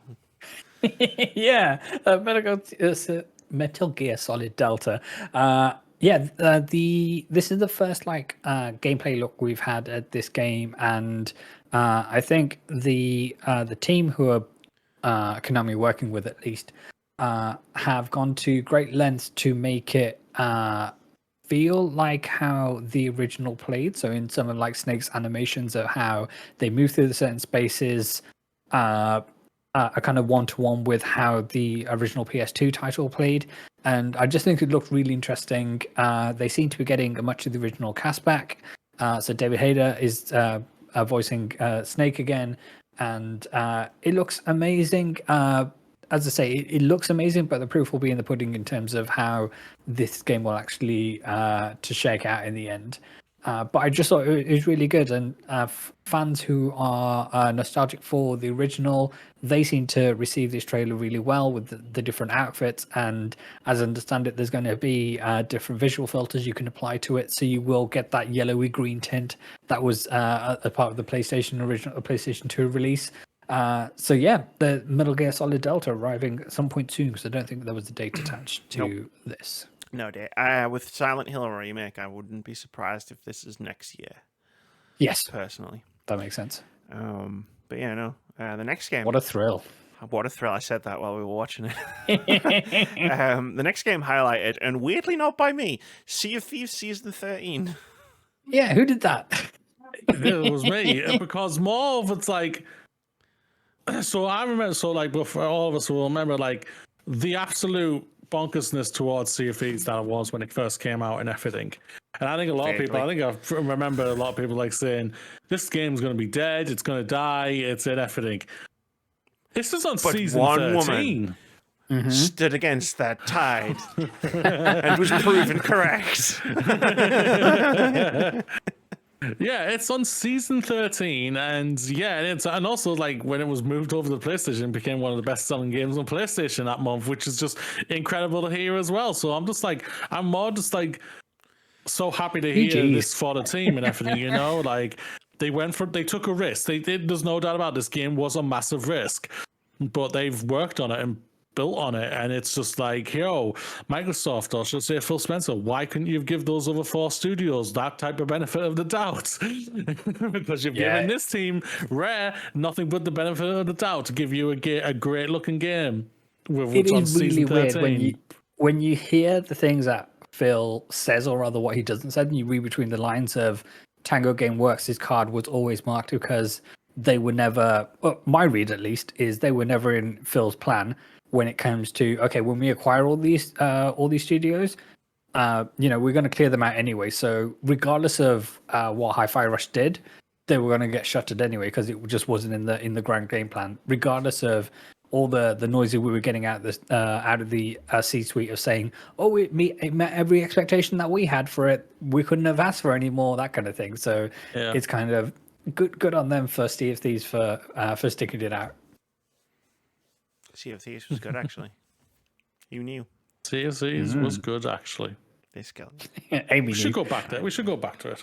What do you mean back? I still play it. Feel free. Yeah, come and join me and be in Ryan. We'll get a gameplay set up. I'll buy it on PlayStation. I'm waiting because it's got crossplay anyway, so it's fine. I was waiting until I got my new graphics card because I want to play it on PC. So but like I'll reinstall it. I'll get it again. I'll just play it on PC. Yeah, I'll just play it on PC. I'm getting a better graphics card anyway now. So and I'm getting yours. So the timing will be perfect. There you go. I'm ripping yours out, putting a new one in, and taking that one home with me. Perfect Dark, which I just want to call out for the record. 5 seconds into the trailer, I metaphorically turned to Moody in the Discord call and I went, "Is this Perfect Dark?" It was Perfect Dark. Sure was. This looks cool. I like it. Like, it's very different from the original Perfect Dark, but I feel like we always knew that was going to be the case. It looks immersive sim-y. It did. Everybody, that was the vibes that I was getting, and I was like, immersive sim? Amy's favorite video game genre. Yeah. It's got some immersive sim elements going on. I mean, I contend one of the reasons I liked Dead Island 2 as much as I did last year was because it had a couple little sprinkles of immersive sim elements throughout it. Perfect Dark looks like that same thing, and if it is, I don't think this was live gameplay that was captured. It didn't look like it, yeah. But it felt like a vertical slice, which is fine. I don't mind a vertical slice in a trailer, but yeah, if this gameplay is representative of what the game is going to be, then I'm very interested to play in 5 years when it comes out. Yeah, it was interesting, no doubt about it. I'm under no illusion that this game is coming out anytime soon. This game is still far off. And for me, this was kind of okay, whatever we showed you 3 years ago, this is another reboot. And we're starting from scratch again. But this is what we aim to produce. But what they showed looked amazing. I know the weird part of the internet was getting all twisted about. Look at the woke jawline. Yes, I saw that. Yeah, but that's... It's a first-person game, you losers. Like. Yeah, but that's what the model looked like. Who did the mocap for it? So what do you expect? I expect I expect the mocap actor to not have a woke jawline. Whatever that is. What's a woke jawline? Don't ask. You don't want to know. That's a question. Great question. Sick. It looks good. Really interested. Can't wait to play it on the next generation Xbox, also known as my PC. Moody, Fable. Yeah, Fable. Obviously, we've been waiting for this game for a long time and everything, and they finally gave us, for me, I think something finally a bit beefier at long last when it came to it. Yes, I think you made the joke, I think, Amy, wasn't it? They took 2 actors It's from a Super certain Hands. show. Yeah, and Yeah. you had Richard Ayoade last year. It's like, are we gonna get David Mitchell next year? Yeah, probably, yeah. Peep show. But no, I liked what I saw. Like the visually, it's looking really good and everything. The combat looks like they didn't still held back the combat and everything, but I think they're getting that British humor, which I think was one of the biggest selling points from Fable in general. And that's which I think is really great to see that. So hopefully, I'm guessing this is going to be their big push next year for them when it comes to their next showcase. So, and hopefully when they do this, we'll get a nice beefy combat gameplay for it. So that's what hopefully I can see this appearing at next year's developer direct that they'll do at the start of the year. I can see this being a Call of Duty thing that they did this year. Okay, right, the breakout thing after their showcase. Yeah. First I can see doing trailer, that. showcase, individual standalone showcase. Yeah. Because I think people are like really wanting to see a deep dive into this thing, but obviously if it's not ready, obviously. Yeah, I feel like there'd be no point to do that this year. Yeah. I like the idea of these as much as like the Call of Duty, as I talked about it a couple of months ago, but I like the idea of that deep dive showcase being this is the game, our main game for this year. Yeah. I'm not getting a deep dive into a game that's not coming out until like 18 months down the line. Yeah. 100%. But yeah, no, like Fables never really spoke to me, but yeah, it looks cool for the people that. Speaking of like what you just said there, like this was like obviously their main game this year was Call of Duty. It kind of sucks that they didn't try and use that to push one of their other IPs that they're saying is coming at the end of this year, like Indiana Jones.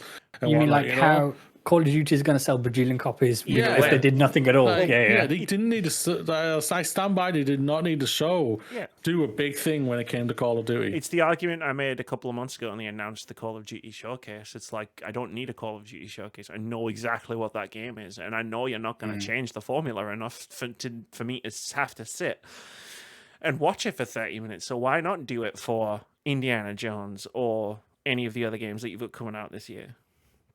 Yeah. I agree. Should have done 30 minutes on Life is Strange, but we'll get there. First, Fragpunk. This is another one I had to digest. Fragpunk, I got the Steam page up, and Fragpunk is a new, fast-paced 5v5 hero shooter. Yeah. Cool. Yeah. Whatever. There's a million of those. Like this is funny because this comes right after the thing I said about Concord last week, where I was like, you didn't show me anything unique. You know.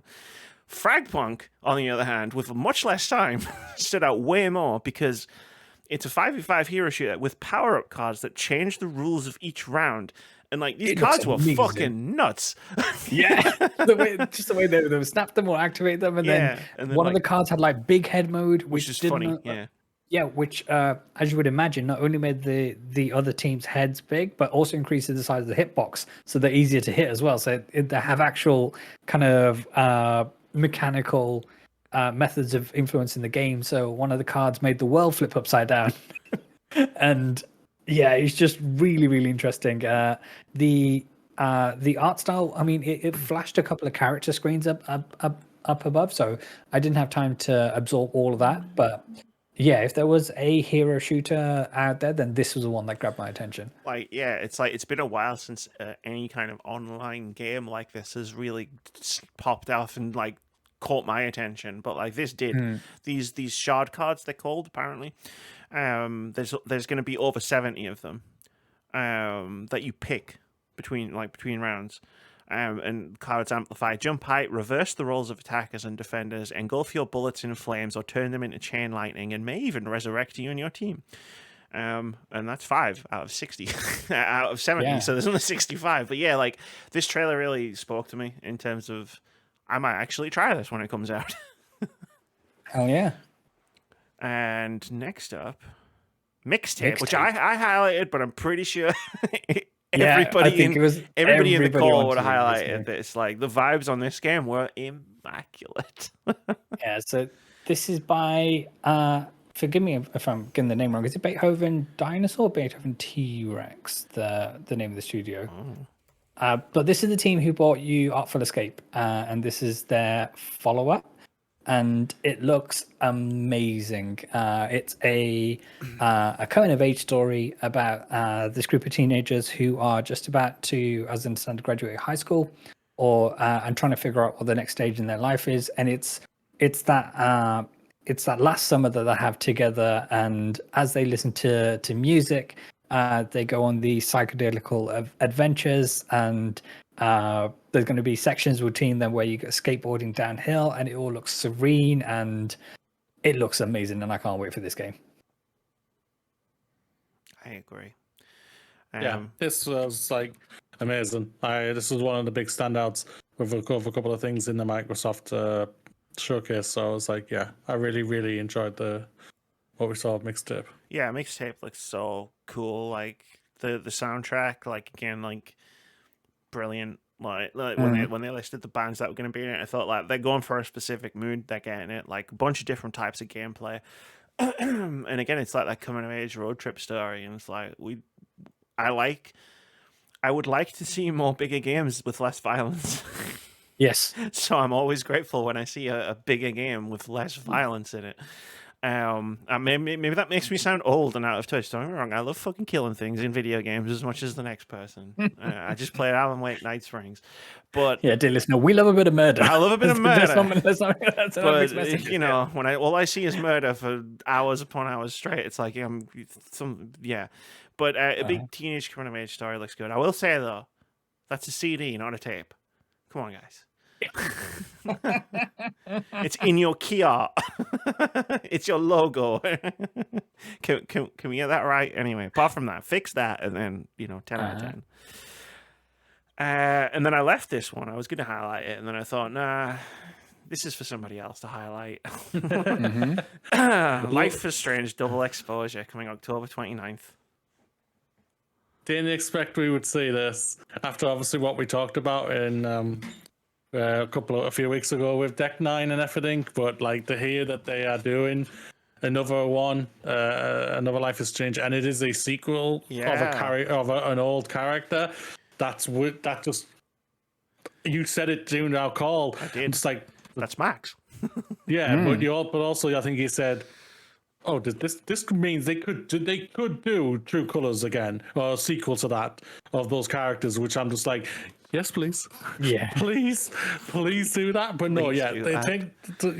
Is it wild that Max in the trailer was like, it's been 10 years since I used my powers, but I think by next year it will be 10 years since like the original game they're referring to came out. That's amazing. Yeah. To think that. But no, yeah, I absolutely love this trailer. I am a huge Life is Strange fan, especially with True Colors and everything. But I also really enjoyed the original and the sequel, number 2, and the prequel, Before the Storm and everything. Like they're just such great, well-rounded characters, well-written characters as well, which you can just fall in love with and connect with.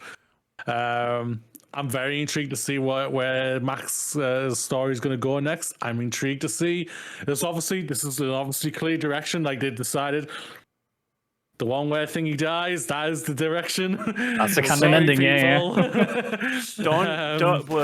Don't put all your money on that. This is a game about time travel. That's what I was thinking. I think we're going to see Chloe. I think we'll see Chloe in the rip-off one. And everything. So it's just like, which I don't, and if they're smart, don't show her in the trailer at all. Like, keep her quiet. Do not show her at all. Like concentrate on Max and the new characters and everything, and keep Chloe behind the scenes and everything. But yeah. It looks also, it's just like, it visually looks beautiful as well. Like, I think that was one of the things that I think hurt the original shows. Like, even though like they're 10 years old now, it's like, people are always saying, "Oh, it's such a pretty game," and everything. I was thinking, really? The great writing, great characters, can't deny that. But don't think it really stepped up a level until Deck 9 took over with obviously True Colors, which I thought was a beautiful looking game. And this one now they've just went, well, we're going to take what we had before and we're going to take it and just go even more bonkers with it. And hopefully they've kicked that guy out who decided he wanted to put Nazi stuff in it. And let's just crack on and hopefully have a great game at the end of the year, which October 29th, yeah. Well, I'm looking at screenshots of the original Life is Strange, not the remastered version, but the original. Yeah. I'm like, you know what? It's got its own art design.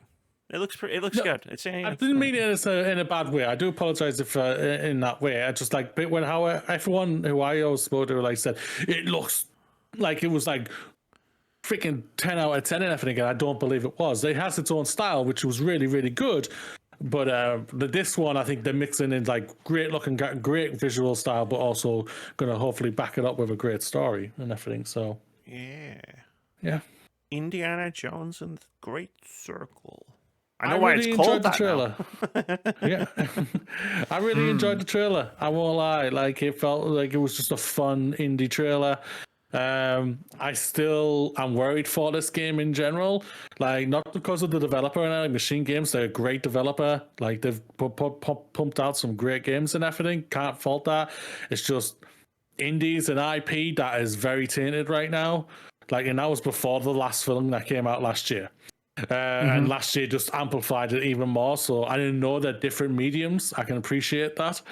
But I really enjoyed the trailer, but I'm also just like really worried for the game in general. Yes and no. Like the thing is, like games to movie, movie to game translations, like they're different. I do appreciate that. Yeah, but like it doesn't have as big a hold as you might imagine. Otherwise, Avengers would still be around, I guess. But if But it's that's what I'm saying though. Square Enix, sorry for putting in there as well. Square Enix took the biggest IP in Avengers, put out a game in Avengers, which is no longer exists. Yeah, but I think the power of the IP. Yeah, I think that has a lot to do with the game, as opposed to the power. I think the power of the IP couldn't carry the fact that the game wasn't good. So as long as I think Indiana Jones and the Great Circle is a good game, I think that's what people are going to focus on, right? Like I it's hope a good so. game. I do hope so. But it had a lot of indie charm in terms of the back and forth with. Understand like in the trailer itself, they were in like a snowy kind of, I don't want to say resort, but some sort of structure kind of thing. Were they Nazis they were talking to? Yeah, they were Nazis. Yeah. Yeah. Sorry, I didn't understand. I didn't remember if there were like two different types of enemy factions going on, but no, it's Indiana Jones, of course, they're Nazis. But yeah, for me, the trailer was fine. Nothing about the what I understand to be gameplay. And I understand this wasn't a gameplay trailer kind of thing, but nothing spoke to me in terms of, I need to play this game right now. Yeah. And I get what you mean about I'm worried about this game. I have the same reservations, but it's something I'll put my finger on. Whether it's that secret source of, oh wow, this is a really cool mechanic that I want to get my hands on, or I don't get the vibe that they're telling a great story, and a lot of that is down to the title, which I think is still an awful title on the surface of things. It might give a context within the game. So was Pandora Tomorrow. That didn't really hurt Splinter Cell.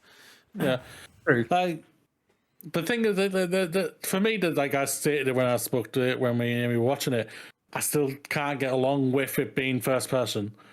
I think it should have been a third person shooter for me personally. With how iconic Indie Silhouette is as a character. Yeah. And the gameplay when you're showing them with the whip and everything just doesn't look great for me personally. But it does look. But like for me, like the trailer, I just really enjoyed the trailer. I think Troy Baker's looking like he's really nailing the role, which is really good to hear and everything. So because I bet he's probably thinking I'm now taking on one of the biggest iconic roles out there. I now have, and somehow I have to do my own spin on it. I think going off from the trailers alone, I think he's doing a really good job. Obviously, we can't give a full account of it until we play it, but yeah. We'll I still think this slips from this year and gets delayed. They've got so much coming at the end of this fucking year. I think they need to push something. Yeah. But that was Indiana Jones. I like the Nazi. I mean, I didn't like the Nazi. I enjoyed the Nazi bit where he was all like with the American cartoons. Like, I like the Nazis. I enjoyed that part. The thing you're talking about like, you know, you can't put your finger on it and stuff, that's interesting because let's talk about Avowed. I have now seen another trailer of Avowed, right? And I'm going to go on one a bit here, so bear with me. I saw another trailer for Avowed during this Xbox showcase, and I was like, I love this studio. Pentiment and Fallout New Vegas, two of my favorite games of all time. I have seen a third or a fourth trailer for this game now, and I am not getting excited. Yeah. What is happening? And then what happened was, and this is going to tie into a larger point I've already made, like briefly earlier, and I think ties into what you were talking about indie. And then I saw some tweets, Bluesky posts, whatever, about Avowed and this like deep dive they did on the podcast, and I was like, okay, and like people were positively saying, why didn't they show this? And one, because it's like 30 minutes long. That's why they didn't show that. But also, like, I went and watched it to see what everybody was talking about. And my God, did I finally look at this and go, okay, you know what? Actually, yeah, I'm kind of digging this now. Like, now that I've seen this game explained and I've seen the game played, I've seen more of the story set up, and I've seen the developers talk about it. And it hit home for me. I've talked about this all year. It hit home for me what I've been missing with all these showcases where I get hundreds upon hundreds of fucking video games blasted at my eyes in like 90-second chunks. And it goes back to what I've talked about E3 in general, which was you have the trailers. And then afterwards, you had all the deep dives. You had all of the stages. You had all the developers come along. They brought some gameplay sometimes, but they talked about the game for like 15 minutes. And I'm like, this is what's missing from these fucking things. Like, this is why I wasn't getting into Avowed, because I was seeing trailers of a 100-hour RPG in 90 seconds. Yeah.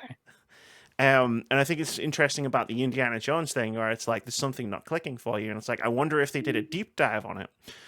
Maybe you could see some gameplay, like you can see what the game's supposed to feel like, what the game's supposed to look like. Maybe that would actually like either give you the explanation as to what you're not feeling as good, or actually allay some of those fears.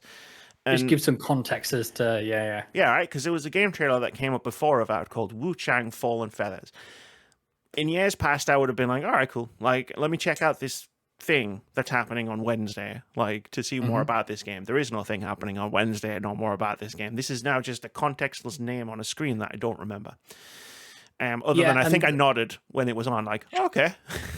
And the tagline they showed just before the title card sounded so much cooler of a game title than whatever this is. I don't remember the tagline. Yeah. But it's like, I always go back to the best one for me was at the E3 where they revealed Resident Evil 2 Remake. And like, I saw the trailer and I was like, cool, they're remaking Resident Evil 2. That's awesome. And then the showcase went on. and then on the Tuesday, the first thing PlayStation was showing on their breakout thing was 20 minutes with a producer from Resident Evil 2 Remake. Here's some gameplay. And I went from, awesome, they're remaking one of my favorite games of all time, to seeing the game and going fucking feral. Because as soon as I saw that gameplay, I was like, holy fuck, this looks like the best thing ever. And like, that's what's missing. That's what's been missing this whole time for me. It's like, we talked about Avowed not that long ago, where I was like, I just don't get it. I just don't get why I'm not getting into this. And it was the same when we watched the showcase. And then I just happened upon Xbox doing a deep dive, watched the deep dive, and I was like, I haven't gone feral for it or anything, but I have looked at it and gone, okay, actually, you know what? This looks pretty good, you know? Like, yeah. Fair enough.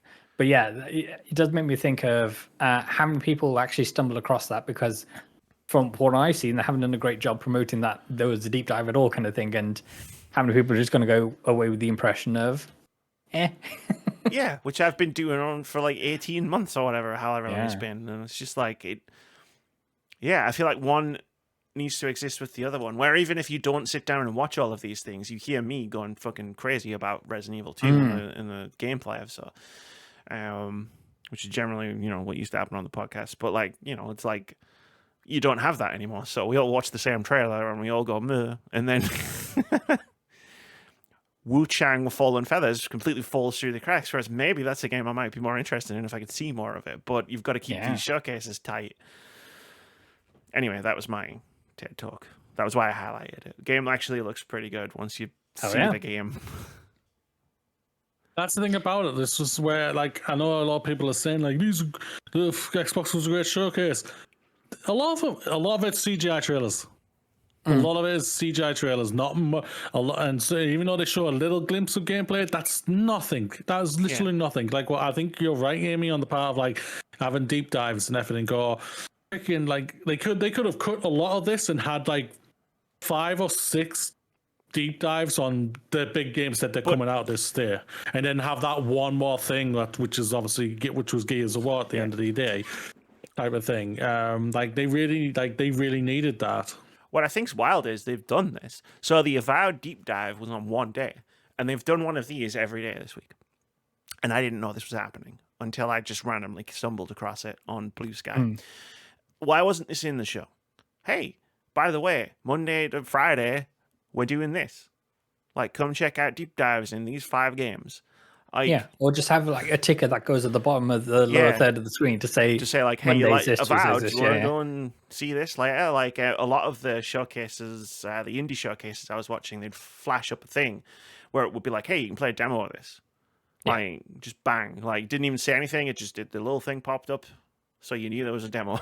But yeah, no, like, I think that these showcases work better in conjunction with either previews, which we used to get from E3. You know, everybody used to pile in before the shows and play days, or like go on the show floor later and do the things. Whereas, like, obviously most of that doesn't exist now. We've gotten a few previews, but not that many.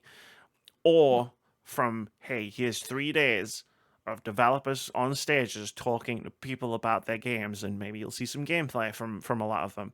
And I feel like these two things work when they're together. And I feel like we've kind of dropped this. We have this, but now I'm just watching a lot of contextless trailers, and I was like, it's very difficult for me to know what to think about a game. Like I said about Expedition 33, it's like I watched that trailer twice to parse what I was seeing on the screen, because like it's a turn-based RPG. It goes over so quick you don't even notice the first time you watch it. Thank you for coming to my TED Talk. 100%. Atomfall. I saw someone call this Dad's Army meets Fallout. Yes. And yeah, you're kidding, Mr. Pip-Boy. it's by the developers of Sniper Elite. Yes. And it's basically they've basically made a Fallout set in 1930s, 40s Britain. Sounds good. Yeah, like in a northern like English village. Sounds good to me. Yeah, that's it. That's all I had to say about it. That's it. 2025 for that. It's time to talk about Dragon Age. The gameplay reveal. I have thoughts. But you go first. You have thoughts. Well, I have thoughts. Okay. I'm curious about this. Going off from it's been a lot more respect like what I was saying, like with the trailer, people are saying whiny shit. Apparently this has gone down a lot more better and everything, so which is really good to hear. I really liked the trailer. I thought the gameplay looked really canny. I like that I don't mind that they are going into a more action oriented version of it. That doesn't bother me whatsoever. I can understand if people were more like, oh, please go back to maybe the Dragon Age Origins model or something. I get that. I do understand that. For like a person I've spoken to, like who like was like, no, I don't like the gameplay. It's like I want the Origins model personally. It's just how I prefer my games, type of thing. Like he loved Baldur's Gate 3, so it's like I get it. I like the new character, the little glimpses of her that we saw. The detective, I think it is. She looked like she was really canny. Hardy was Hardy, Varric is Varric.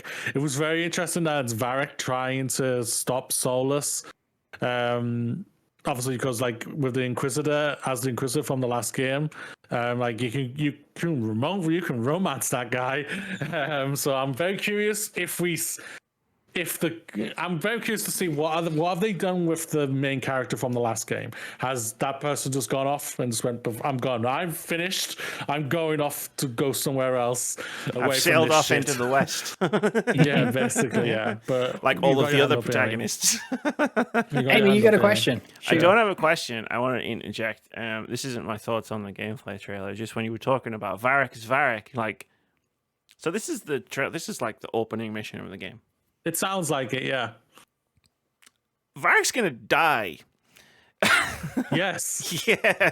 I won't lie. I was thinking, are they going to kill him right at the beginning? And they're going to show up, like, he dies at the beginning? I was thinking, no, they wouldn't do that. But yes, I was saying to myself, he's going to die. Varric is dying. He's going to die in this mission. That's why he's not a companion. Yeah. How are you supposed to romance him if he's dead? Well, you can romance him in the last one, so. Yeah, it's not romanceable in any of them, I don't think. Yeah. It's great in Dragon Age 2. He narrates the whole game. Like, it's very good. And it's done in a very interesting way as well, where he lies sometimes. Cool. And you're playing it when he's lying about what's happening. It's great. It's really good. It's really well done. But yeah, no. So this gameplay trailer for story and tone and characters like was a lot better than the trailer that we saw at the Xbox Game Showcase. Like, I was like, all right, cool. This is the story. All right, cool. Solus is here. Oh, okay. Mint. I didn't expect that.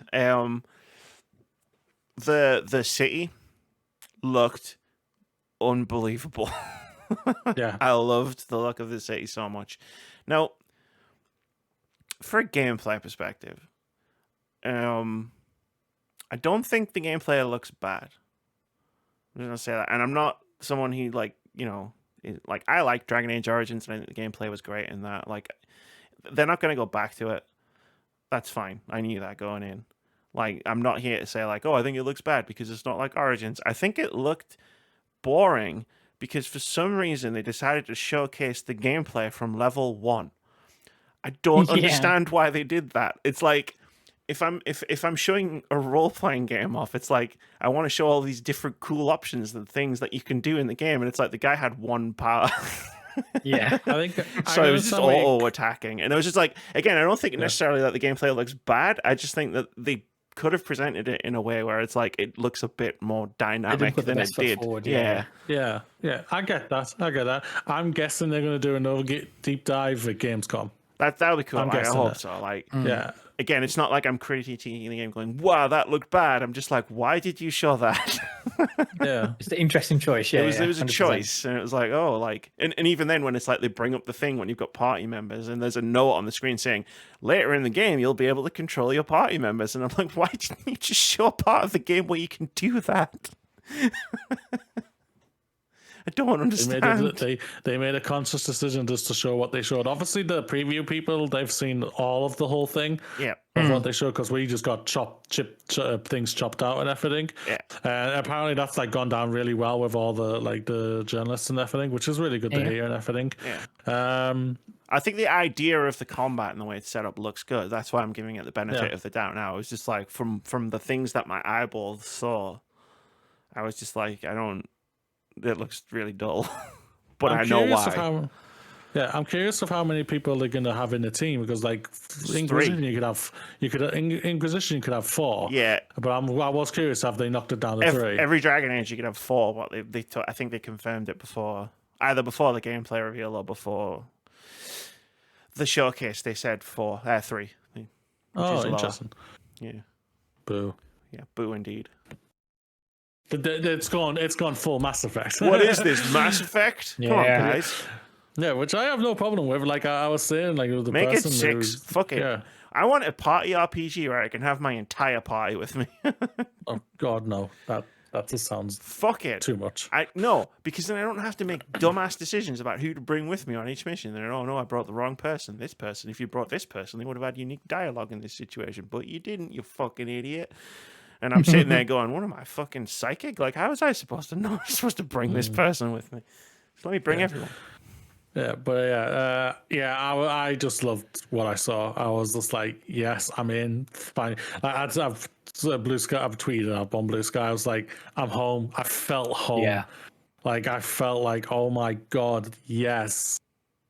I'm home. I'm just give me this now. Like, yes, I was like Yeah, there. looking at the gameplay, and obviously we've spoken about this quite a bit, Moody. And when you posted that, I was so happy for you because I know the healing power of video games, and I know that life has been tough for a lot of us. And it's one of these things where when we develop a connection with a particular title like this, and it doesn't have to be a Dragon Age, it could be, like you speak about with Life is Strange, True Colors, and things like that. And when you have those connections with game, and I've had those connections with different titles in the past, kind of thing, it is so special. And I wanted to take a moment to say thank you for sharing that with us, just to showing us how important this is for you, because I just think it was really profound, and one of these things where we're not vulnerable enough in our social spaces anyway. We only ever share the highlights and things like that. And I know this was a win for us, and a win for you to say, I'm home. This is what I've been looking for. This is something that's going to resonate with me. But it's also showing a vulnerability, and I just wanted to take a moment to thank you for that. Yeah, no worries at all. I think it's even more funny. It's like, I've only played one of a Dragon Age, and that was Inquisition. It doesn't matter though, right? No true fan. the feeling, Play all of them like me. Just kidding. Obviously. Yeah. Thank you, Vitz, for that. Thank you. Forget like Xbox and Jeff Keighley and everything else. I think Moody won Summer Game Fest. Dragon Age, Life is Strange. Hell yeah! I won. I won E3. I hate being right. Yeah. Yeah. Doesn't get old though, does it, Amy? I wish it did. I want to play the game. It doesn't exist. It's been 5 years. Just a ruse. I played a demo. What the fuck happened? Did At you this point, I lose don't it? believe you played the demo at all. Still the Nintendo thing. Like, I think Nintendo will probably be pushing that. Don't do this to yourself, man. I think the demo you played was just a fever dream. It didn't actually. It wasn't. There was other people there, and there's people I know who played it. Sure, Amy. Sure. Yeah, but COVID happened a few months after, so it's IGN played it. There was a video. Oh yeah, we believe everything IGN says, right? Yeah. I hate you guys. We never listened to IGN. Okay, last thing. We're gonna do Open Critic next week. Vince has already got the point, so it doesn't matter. There's no way it's dropping fast enough. No. So we'll do that later, like next week, whatever. Because we're at 2 to hours and Shadow of the 28 Entry. minutes, and I have a question to ask both of you. Sure. Game of the show. For me, it wasn't a one particular game. It was Outer Sloth. Well, now mine's going to sound really selfish. Thanks a lot, Fitz. If you want a particular game, it's Clair Obscura Expedition 33. Moody. Fitz is spot on it. What one was Outer Sloth? There's no doubt about that. But like for game, it's Dragon Age for me. Dragon Age, the Veilguard. All in for that. And shout out Life is Strange. Shout out Life is Strange because, well, if you're doing that. Just in case you're not thinking like, let's see you don't pick Life is Strange. I can appreciate you don't. You got.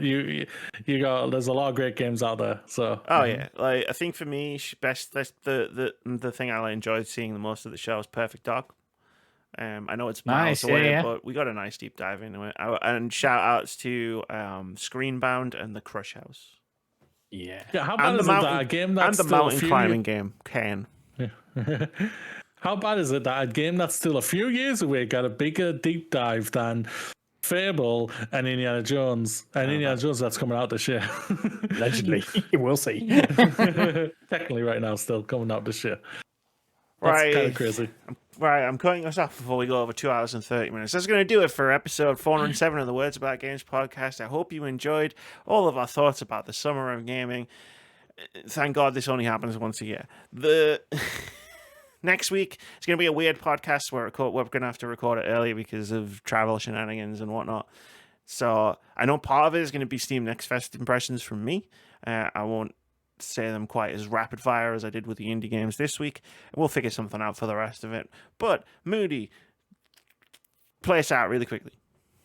What's up, everyone? You've made it. It's another day is behind you. Another week has passed. We are all proud of you. You are special, truly are. You deserve the absolute best. You are truly good enough. You are doing great. We believe in you. One step at a time, one day at a time, one dream at a time. Live long and prosper. High five the sky. Fuck the Tories and hell yeah to Dragon Age. Hi, and video everybody. games. Video Peace out, everybody. games.